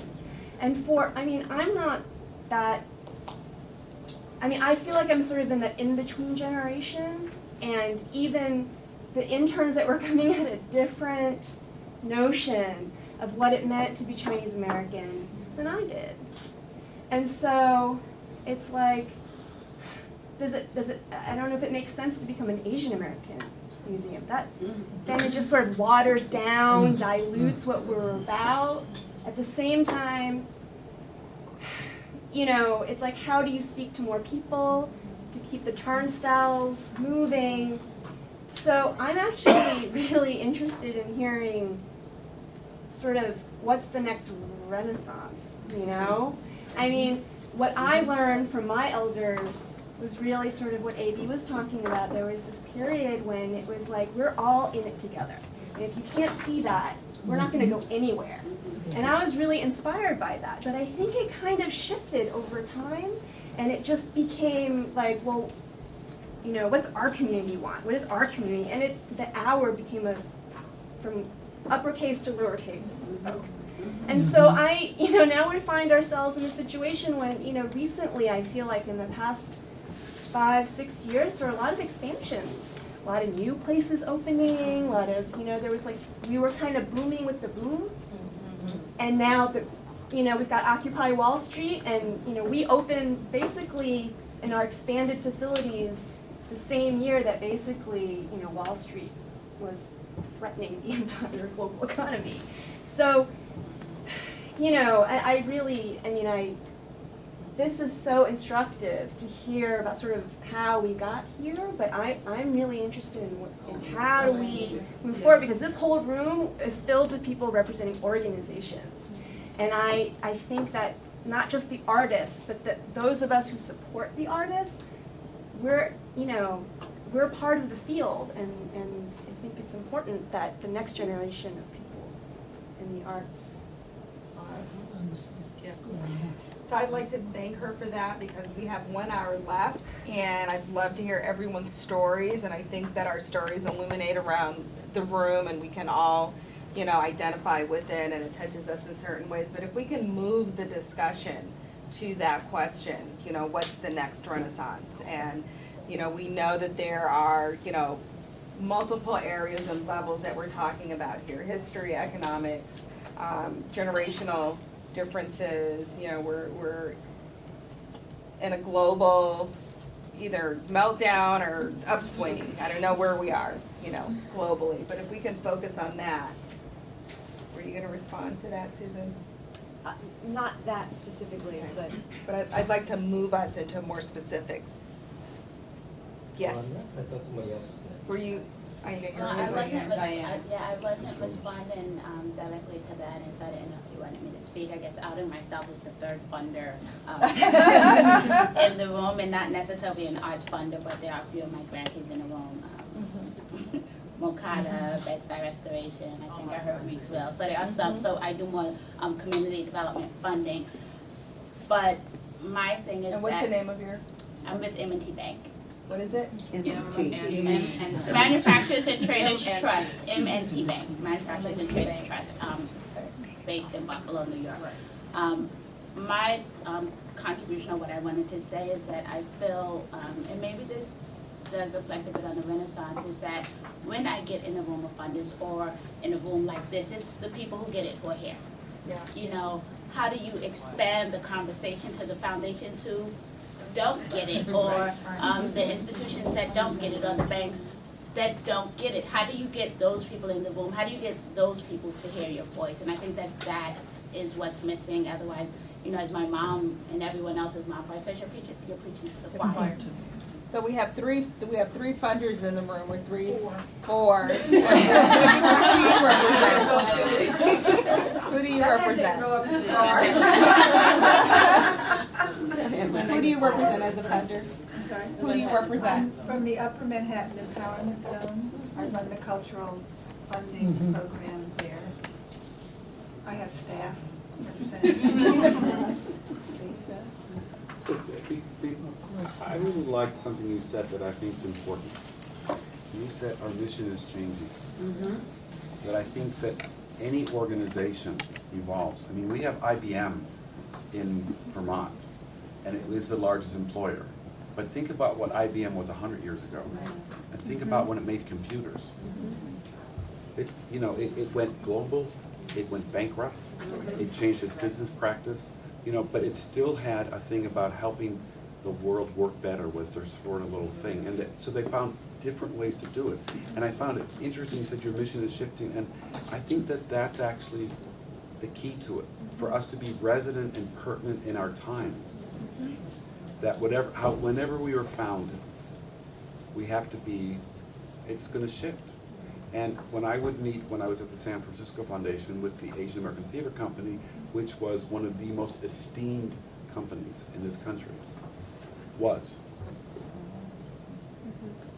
they'd come in and they'd say, I want to talk about the 40-year history. I said, I think I know about that, and I'm really proud of that. Tell me about what you're doing right now. Well, I want to talk about the 40-year history. I said, I get it, but what are you doing this season? And all they wanted to do was keep the institution going. And it was like, wow. But that was a lesson they probably learned from you in the foundation world. They didn't come with that lesson. You taught them that. Yeah. Well, maybe. Really. No, I think it's interesting. In a way, I mean, I don't know, with all the requirements and the rules and the regulations that people had to buy into in order to get funded, we kind of reflect, I'm just saying. I hear you. Let's stay with what's next though, because our hour is gonna end very quickly. But you need to think about that going forward. That's something you need to reflect on going forward, but you still keep modeling that behavior. Yeah, I'm not clear that what I'm gonna say probably is not gonna reflect moving forward. I just want to piggyback in some respects on what Cynthia said. What you said is our mission is changing. I'm not convinced that the missions of cultural institutions are changing. And I think that therein is a problem, and I'm agreeing with John.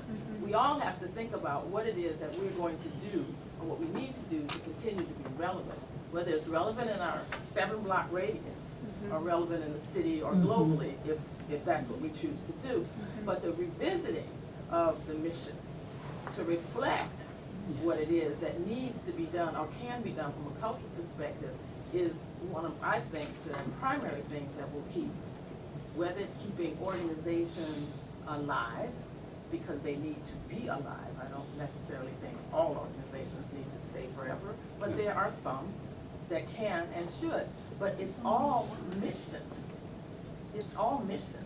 And no matter how you define your mission, you have to have a mission.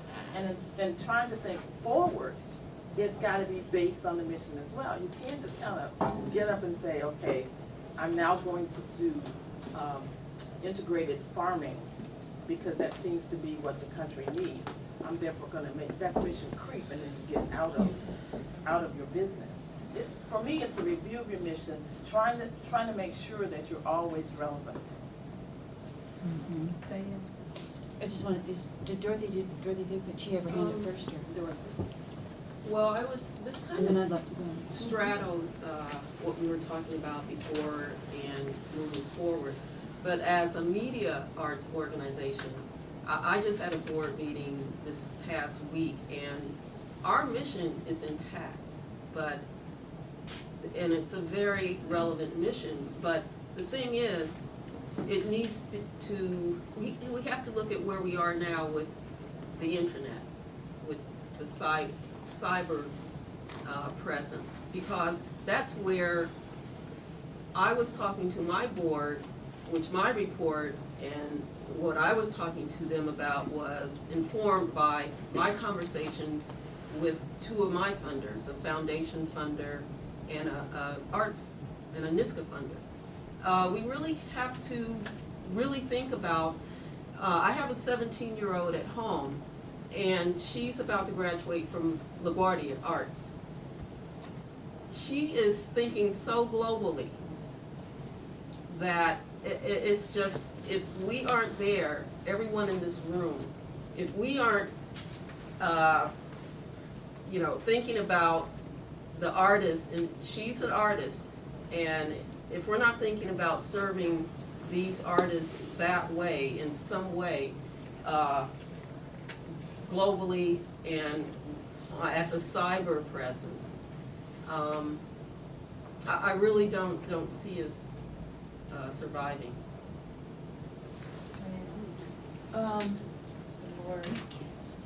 Yes.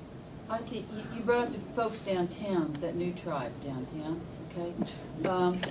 And from our perspective, okay, I just wanna bring up a couple, this is about a solution, maybe about talking about that in that direction. Okay, from our perspective, from the Native American people, okay, what we see is that these people woke up one morning and realized that they don't have a place. They've lost their home, people have lost their homes, they've lost their jobs, their way of life, okay, that and part of their culture that's all part of that. And it seems like they're trying to have a space that they can occupy where they can address this, and that part of their mission is to find out if anybody cares. So, but what they're finding out is that people do care, and people are responding all over the world. I think they're young, and we see that they're finding out that technology, the internet, all of this stuff is terribly important, and all of these constructs are important, but we're not virtual, we're real. All of us, everybody in this room is real, okay? Our lives are real, and what we're about are real, and our future is real, okay? So they're finding that at the end of that virtual trail, they woke up and they're losing everything, and they want something that's real, that they can have and that they can count on. And we see this as Marta always says, look at us, and then you see how it is for you. First they take your home, then they take your job, which is your way of life in the case. The way of life, language, your children, your ideas, your possessions, okay? So this is how the cycle works, and that so goes for us, so it goes for everybody else, all right? So it seems like if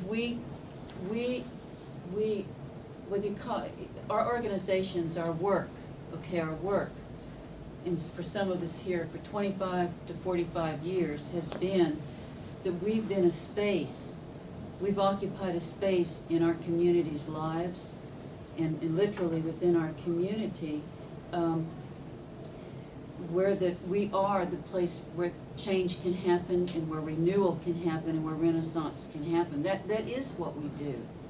And we may change the words, we may change these things. Again, like from our perspective, like as Native people, it's been about continuing to be who we are. It's not about what the corporation tells you so you'll buy their technology. It's about being an Indian. That's really what it's about for us. But it's about that for all the other people in this room, the same thing. So if it seems like local and maybe regional coalitions of groups that are of like mind, because everybody's a little different, okay? Getting funders to support that. I see like the National Endowment hooked up with the big foundations, some big foundations to do this art for change. And then they wanted, all these folks have to be then hooked up to something that the politicians are doing. So, but what if we thought about all of us, being like small coalitions, then getting groups of foundations, them, to help sustain us as spaces for change, because we already know how to do that real well. And that we're very, very successful at. And there's always going to be problems, because we're always going to be hammered by all of them. And what, like in our case, what everybody takes, the philanthropic community, from our view, takes their cues from the government. The government treated us like children that we couldn't thank. They all thought we couldn't thank either. And then it seemed like the politicians also take their cue from the corporations. So instead, there's no longer this feeling on the part of politicians locally, if you, like I was saying this morning with Marta's class, at this time, when we've been in a recession, we're teetering on falling again, you would think that there would be the spaces, literal physical spaces available and for communities to renew. Instead, they're not, because those politicians have assigned all of that to the real estate developers and the speculators. So there's nothing for us. So how do we come together as maybe as coalitions, small ones, you know, defined by whatever we choose to define it by. Because there's got to be a counterbalance, and that's what I think that tribe down there is, you know, so. So there's been a very specific solution or charge put on the table, and we have 4 foundations, funders in the room. Let me just say this because I want to follow up with what Diane said. Funders supporting community coalitions as spaces for change. And there's community coalitions in this room, and there's at least 4, there's a bank and 2 foundations or 3 foundations or funds in the room. And I know you're taking notes, but this is like a direct action that you can move on right now. And one of your questions was, you know, we're kind of preaching to the choir. You know, the 4 of you can convene a funders collaborative as a coalition of the 4 of you, and you have a larger coalition that can then speak to that different choir that's not understanding what hopefully you're understanding in this room. Martha? I think Robert was. Robert? I want to start with what Diane said, is that we want to just be who we are.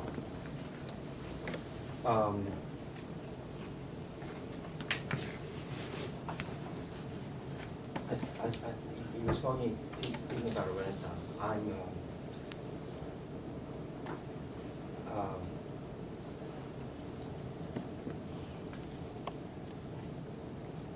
I think that we are the majority. And we had that vision when we first started. We knew that our community was coming out with new art and was talking to the world in a new way.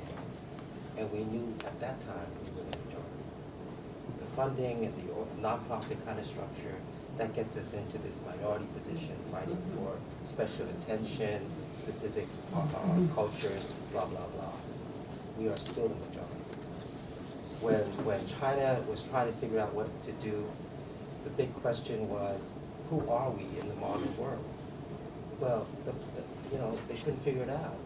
China has always been staying who they were. And now, suddenly, there was this new thing on the block. You know, the West had created this satellite, this thing, shooting out into space. And they use technology to do that, right?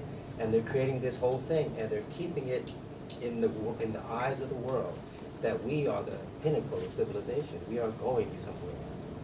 Well, that's fallen through, and all those people down at Wall Street know that. It ain't got a place for that. We're all hamsters running around in circles, and it isn't real. There's no philosophy there. There's been a lot of people talking about how New York doesn't have a philosophy of beauty. New York doesn't have a philosophy. It's all competition. And that's been said on PBS. The other thing that was said on PBS was Michael Woods, the historian, talked about this amazing history of the West, right? He calls it the barbarian West. Our cultures are real cultures based upon a philosophy of what it means to be alive. And we are the future. We are the future. And that's all we have to run with our artists who are expressing that. And we have to have the critical view to see that that's what they're doing. They're creating the new vision of the world. And all those people who are fighting to keep competition and the culture that came out of the migration peoples, if you know what that culture is. I was lucky to be trained in that as an undergraduate. The West is not the Mediterranean world. The West is these migration peoples that came from other places that brought a different kind of philosophy to the West and brought a different kind of philosophy to them. Anyway, I'm not going to get on that. This is the privilege that comes out of Yale and something and other places. We have to understand that the philosophy that we're talking about doesn't deal with that, doesn't require that kind of privilege. So the people down there are not all white. There's a lot of us down there. And there's a big struggle between us and the white people down there. I can talk to you about that. It's not necessary to talk about it here now. However, we have a chance of jumping on that because this is a break in the door, crack in the door that we can use to express our art and our vision to the world through this movement. I think we can run with it to a certain extent. How far it will succeed, I don't know. But I think it's an opportunity. I think they will leave a legacy down there, like our movement in our day left a legacy. And it will continue to reverberate through the history of this country. I think we have the opportunity, we should jump on it. A quick response on the subject of coalitions, because I think it does speak to the future, and actually I think it speaks to everything that we're discussing. First of all, one thing that was lost was coalitions across like communities. Coalitions of Asian Americans, coalitions of Latin people, coalitions of African American people, etc., of Native people. All had specific coalitions within the communities that got lost, and it's very much needed because as you become more marginalized, you marginalize easier separately than you do together. Yeah. Then such coalitions made it possible for a brief while to come together into a grand coalition, which is what is seriously needed to move forward.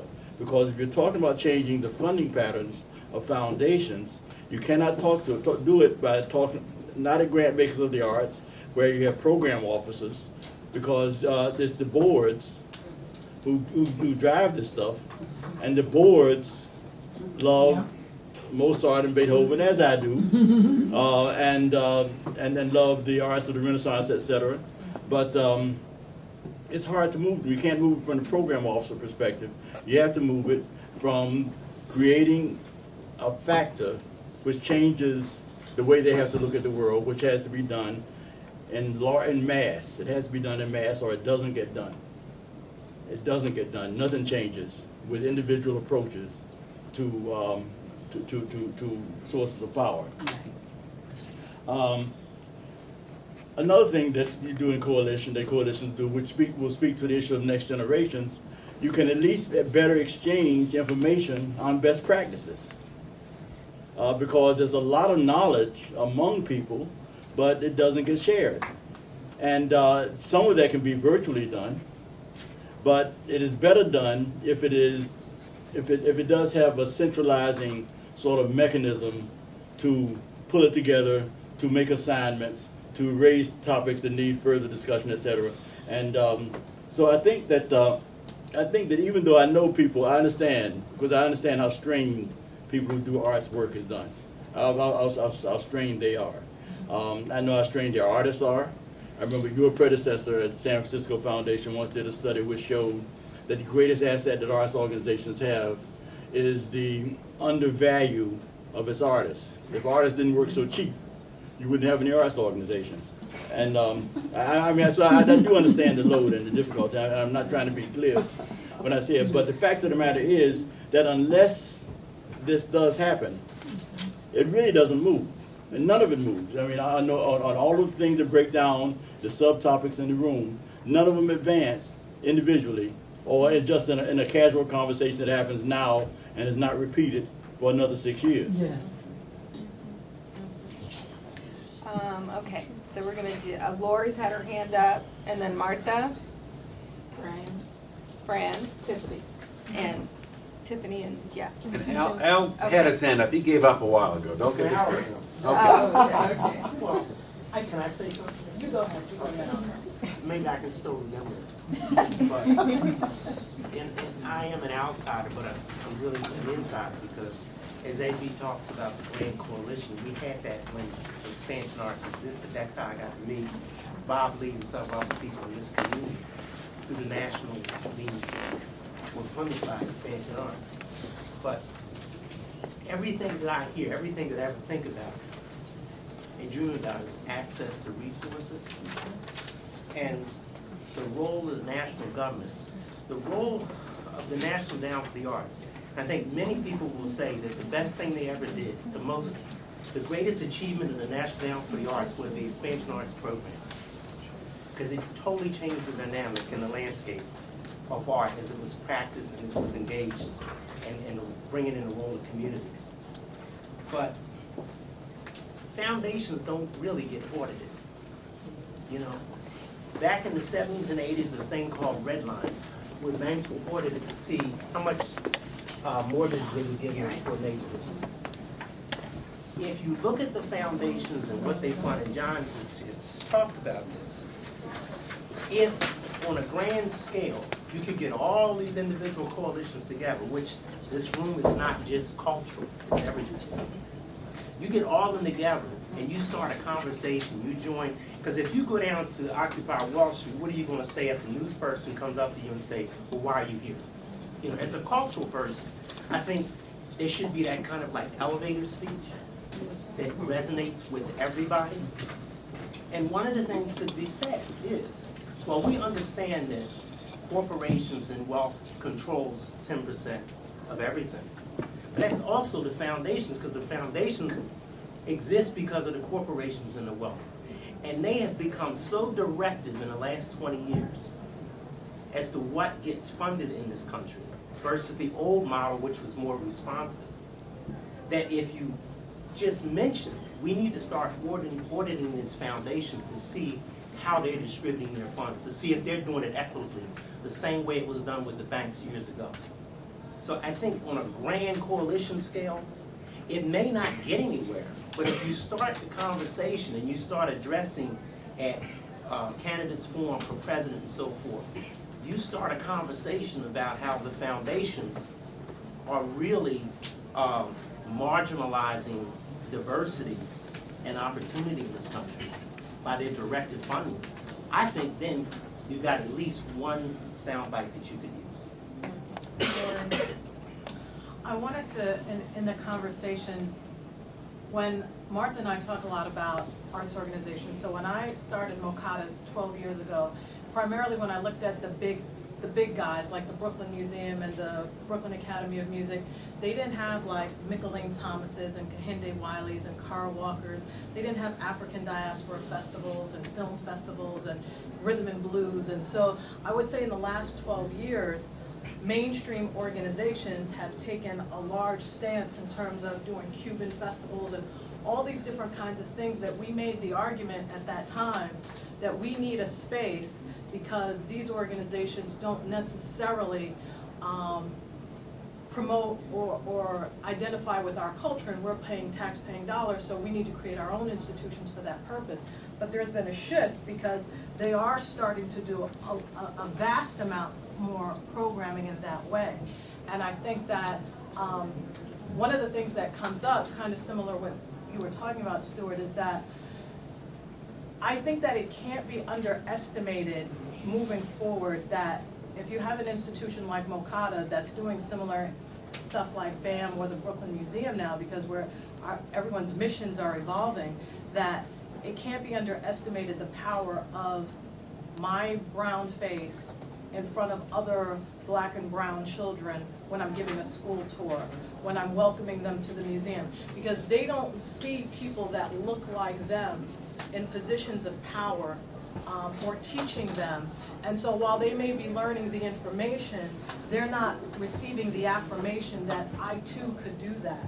And even with people my own age who grew up with me because I'm homeborn, and that they'll kind of look and be like, you started a museum? You got your own business? I certainly can have my own business if you started it.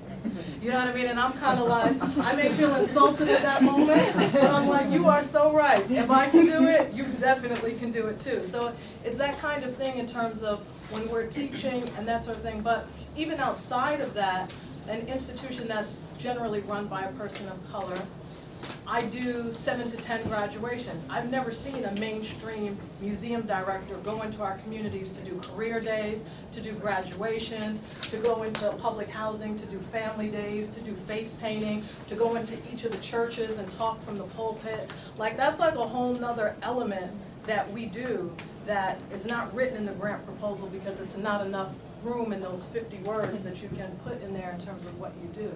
So I think that that element is very important, but I guess what I find in terms of moving forward that's the most challenging is that we'll do the research in terms of, like, we found out that member items were cut from the state. So that's $160 million that's cut from the state that goes away.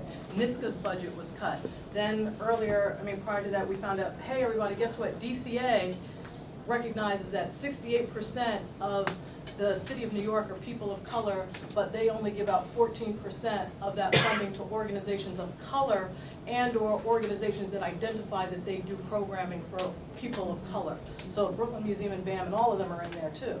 So it's one of those things that once we find out that information moving forward, I feel like we're paralyzed in the sense of, okay, they cut away member items. What is everybody gonna do? Nothing. Okay, they took away some funding from NISCA. They may even decide to close the whole program down. They close Expansion Arts.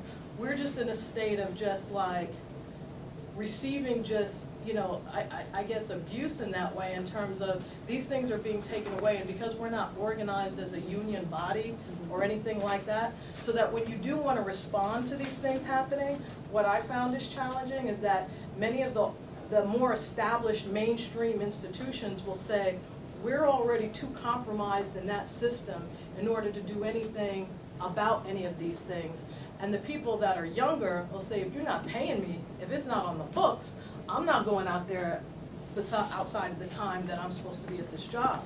So it's kind of like from the older generation to the younger generation, it's like I haven't been able to find or crack or push through any way to mobilize around these issues. It seems as an arts community, we're very challenged by that, where I feel like myself, if it's charge, let's go, we're gonna sleep, we're gonna do this, I feel like I'm ready to go.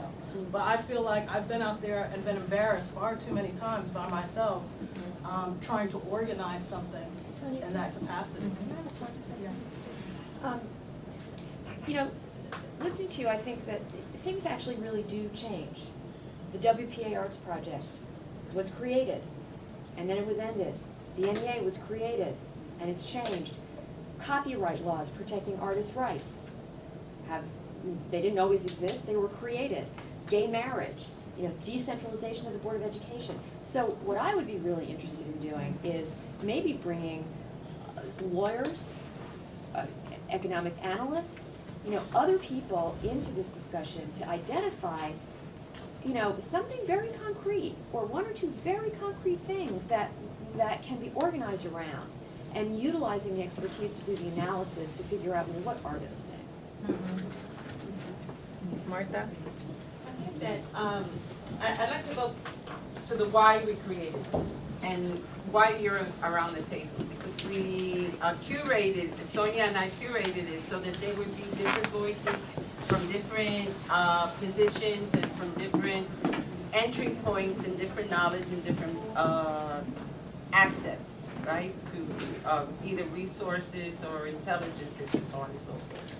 Because the reality is that we succeeded as community arts organizations. There wouldn't be the conversation there is today about community arts or about community service and so on and so forth at the college level, at major institutions level, at foundations level, if the thrust of the civil rights and Black Power movement, New Eureka movement had not driven that conversation, right? The Asian movement, Native American movement, women's movement, gay movement, right? It all hit at the same time. The question is that yes, there's been a shift. But the reality is, and it goes to Cynthia, and you made a point when you were talking to the class the other day, that for our institutions, it's either or. Either you're small or you're big. Every other community has the possibility of having different types of institutions within its community, as well as a national reach, as well as an international reach. So that within our communities, it's either your community or what, right? the resources are not there for that diversity of institutions and gradation of institutions to survive within this climate. And a lot of it has to do with what Lori has said, because when would the Brooklyn Museum have put together a Cuban festival? And all of the funders came in and put in funding for a national Cuban festival in the United States, right? We were bringing in Cuban artists since the 80s, you know, when it was illegal to do it, we were doing it. So the question becomes, in this new climate, in this new reality, where people are talking about community, diversity, multiculturalism, all of it, where there's a significant shift in the population nationally. Because if you add the numbers, the Latino population coupled with the African American, Native, Asian population goes to Robert's point, numerical majority. So then are we talking about apartheid in the United States, right? Or are we talking about then how you shift the narrative? And that goes to Susan's point. What are the points of entry? Because when we started talking about a class action suit against Department of Cultural Affairs, the groups that we were organizing with went into paralysis. Right? Because that's, and you understand it, because that's part of their funding. So what group can do that? Or can do those type of actions that Susan has put on the table that do not jeopardize the artist or the institution? I mean, that's what we are. We had that answer a long time ago. Right? Put a class action suit on DCA because it's an equitable distribution. But the institutions and the artists could not withstand that. You know, and it goes to Bill's point, yeah, and Cynthia's point, we support the artists. Of course, that's why the institutions were created. There wouldn't have been an individual artist program if Bill didn't have the Bronx Council on the Arts and the coalition of institutions to bring together to support the artist movement. So all of these institutions have been built with artists. It's not either the institution or the artist. It's been integral. So I think we have to change the narrative, because I think that we defeat ourselves in terms of how we haven't valued our own success. You know, and the fact that there isn't, you know, Randy's here, Arts and Public Policy Division. There's, how many organizations does Imagining America have across the country that's doing this work? 90 organizations. That didn't exist. 10 years ago, it didn't exist. Where there would be 90 universities dealing with community arts. I mean, the issue now is, will there be community arts for universities to study? And young people to go into as entry points for jobs. So there is a different conversation, and I think that the mix that's around the table provides other opportunities that we've had before. So I think that I would like that conversation to focus there.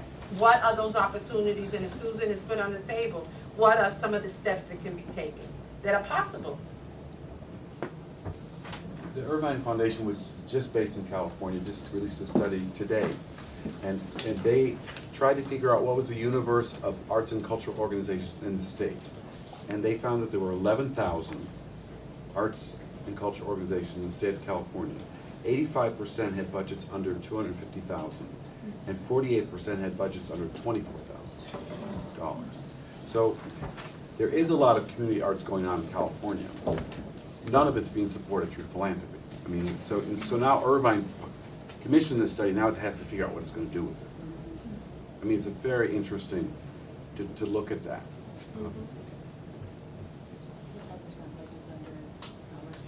85% under 250,000, 48% under 25,000, not 24,000. Yes, Bill. I'm glad you mentioned those stats. But in all communities, Brooklyn, Bronx, East Harlem, Lower East Side, there are many organizations that are not officially nonprofit, but are cultural in nature and create art and advocate for their art but are never recognized as part of our universe. Example? You have the Puerto Rican social clubs. You have the casitas in the South Bronx, East Harlem. I'm sure some of the groups that march in Brooklyn and in Carnival time are informally created groups that exist for each year to create costumes and new choreography. Okay. Any more? Cool. Okay. But I do, as a strong advocate for artists as I have been, it's also important to recognize the value that, and I like the example that John brought about using the artists to strengthen the organizations. If you invest money in the artists, commission the artists to create, and attach it to one of our organizations, it enhances their profile within the larger grant-giving community. It provides the artists the wherewithal to create and to deliver to the public. You can't, the ratio of support versus between arts organizations and artists has to change. And the last point I want to make, and one of the things I did change at the Bronx Council of the Arts was our mission. Well, I didn't change it officially, but I changed it as far as, the board can do whatever they want, the staff can do whatever they want. My mission was artists and community, plain and simple. Strip all the layers off, and what do you have?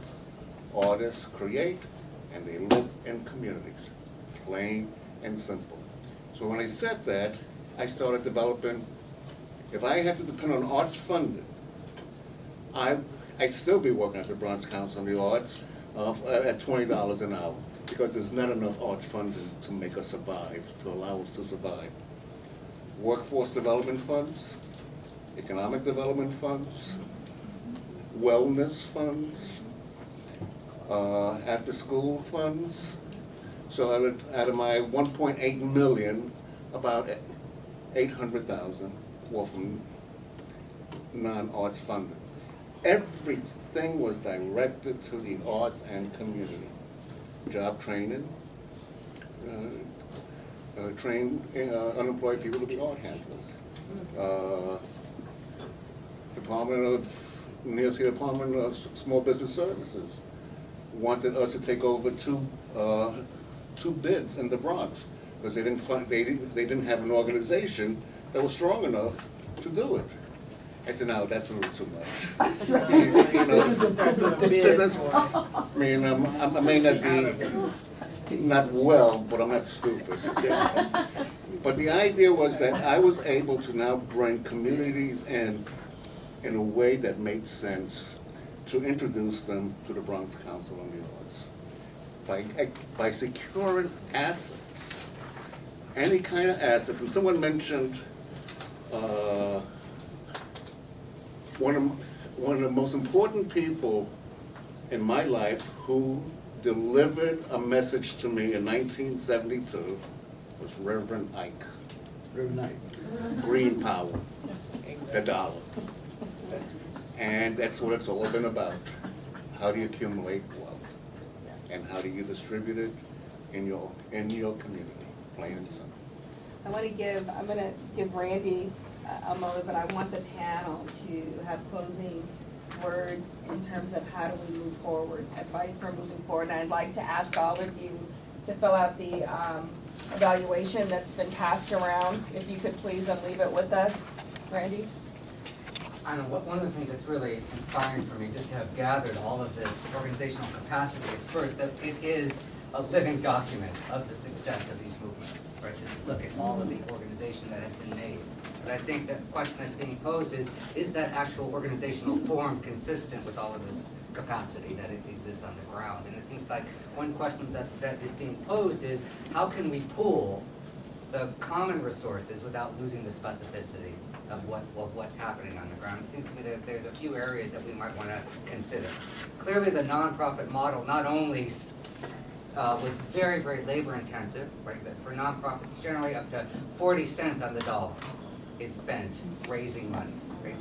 That if that were a market model, I think it's something like 5 to 7 cents on the dollar. So that's a question of just pooling the resources, right, for making that money, right? The other piece has to do with the tax codes, right? And the sense that in order to create this nonprofit sector, the whole public sector was decimated, right? Because monies were shifted from centrally pooled funds, right, to be dispersed, and with all of the inefficiencies that come there.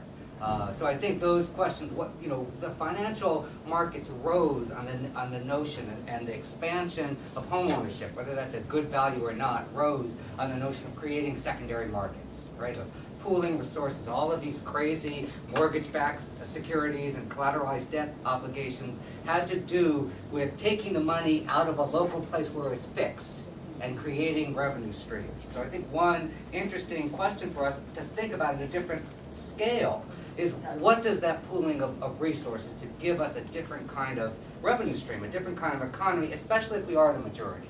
And again, $12 trillion were put up to bail out the banks with zero obligation as to how they had to return the money. The government acted as an investor of last resort, saying, you guys don't make money, we're going to give it to you. And we know, because they did, within 6 months, most of them paid the money back with interest.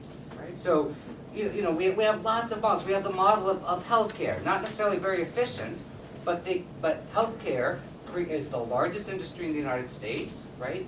Created a different kind of supply-side economics in which the demand was amplified, right? Around particular kinds of supply, tertiary, specialized, MRIs, maybe things people don't need, but they figured out how to say, we have the goods and we are going to shape demand around the nature of the goods we have. So that's one kind of pooling I think we need to consider. And the other is the question that's being posed around coalitions. Also, what's the nature of a national leadership? That we could survive, that would enrich us, that would enhance us. So, some institutions are in a position to do that kind of, national organizing, but I think that's a real question. What is the organizational form at the national scale that's going to start getting this kind of traction and voice that's the equivalent to a political party, right? That has that kind of uptake, not just in policy, but in saying, here's the claim of populations. This is what society is, and this larger voice needs to be represented. Final words, Susan, we'll start with you.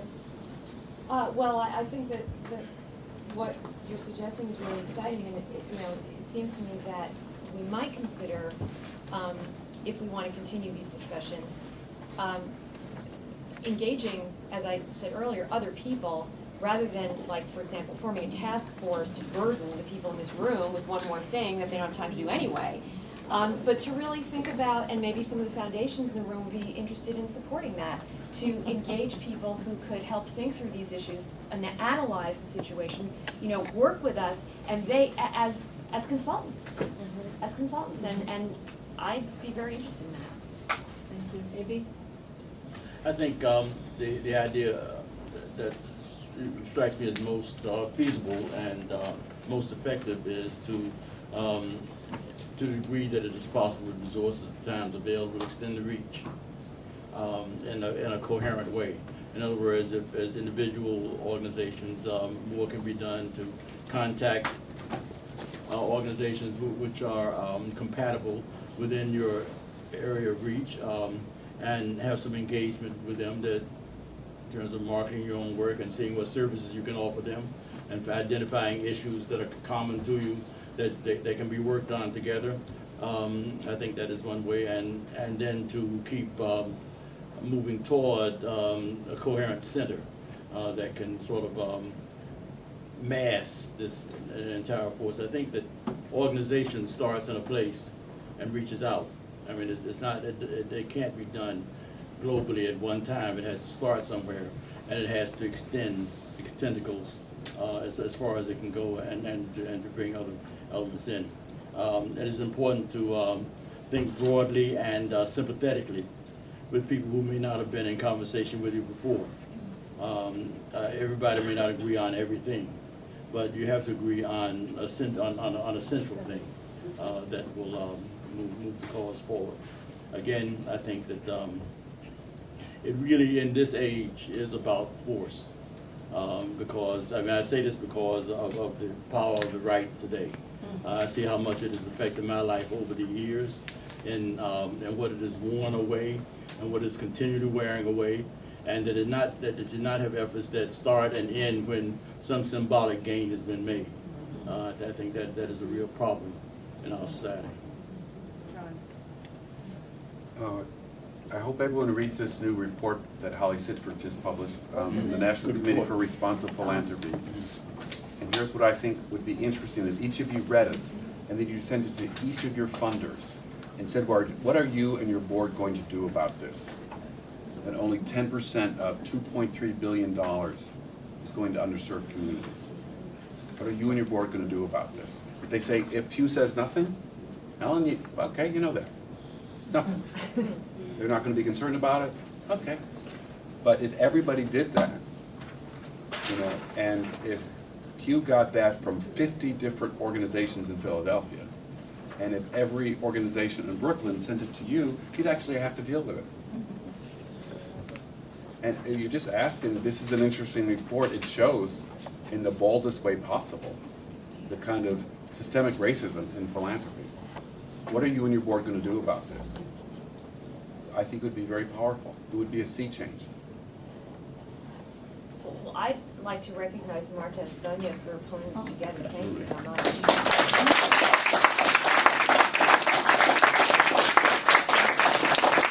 Don't forget Lori. And Lori. And Regina for doing all the behind the scenes work. Yeah. So please do fill these out. And Randy, thank you for the space. Please do fill these out, and you can give them to Regina, myself, Martha, or Melody. And